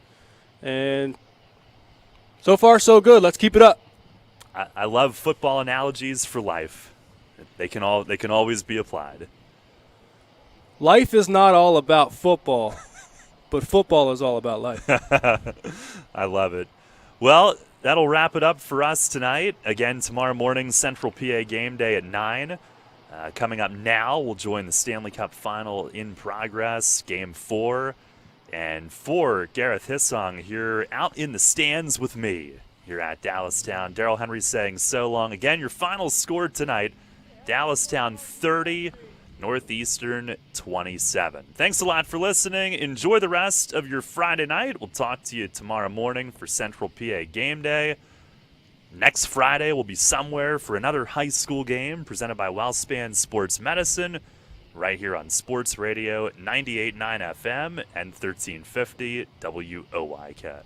Thank you for listening to the High School Football Game of the Week, presented by WellSpan Sports Medicine on Sports Radio 98.9 FM and 1350 WOYK, the official healthcare and sports medicine provider of the York Revolution, bringing you the best of the York Adams League every Friday night. Listen on the go with the new WOYK app and online at 989WOYK.com. And make sure to tune in every Saturday morning at 9 for Central PA Game Day with Steve Navaroli, your source for a full look at all of Friday night's action. High school football plays here. Already in progress on Sports Radio 98.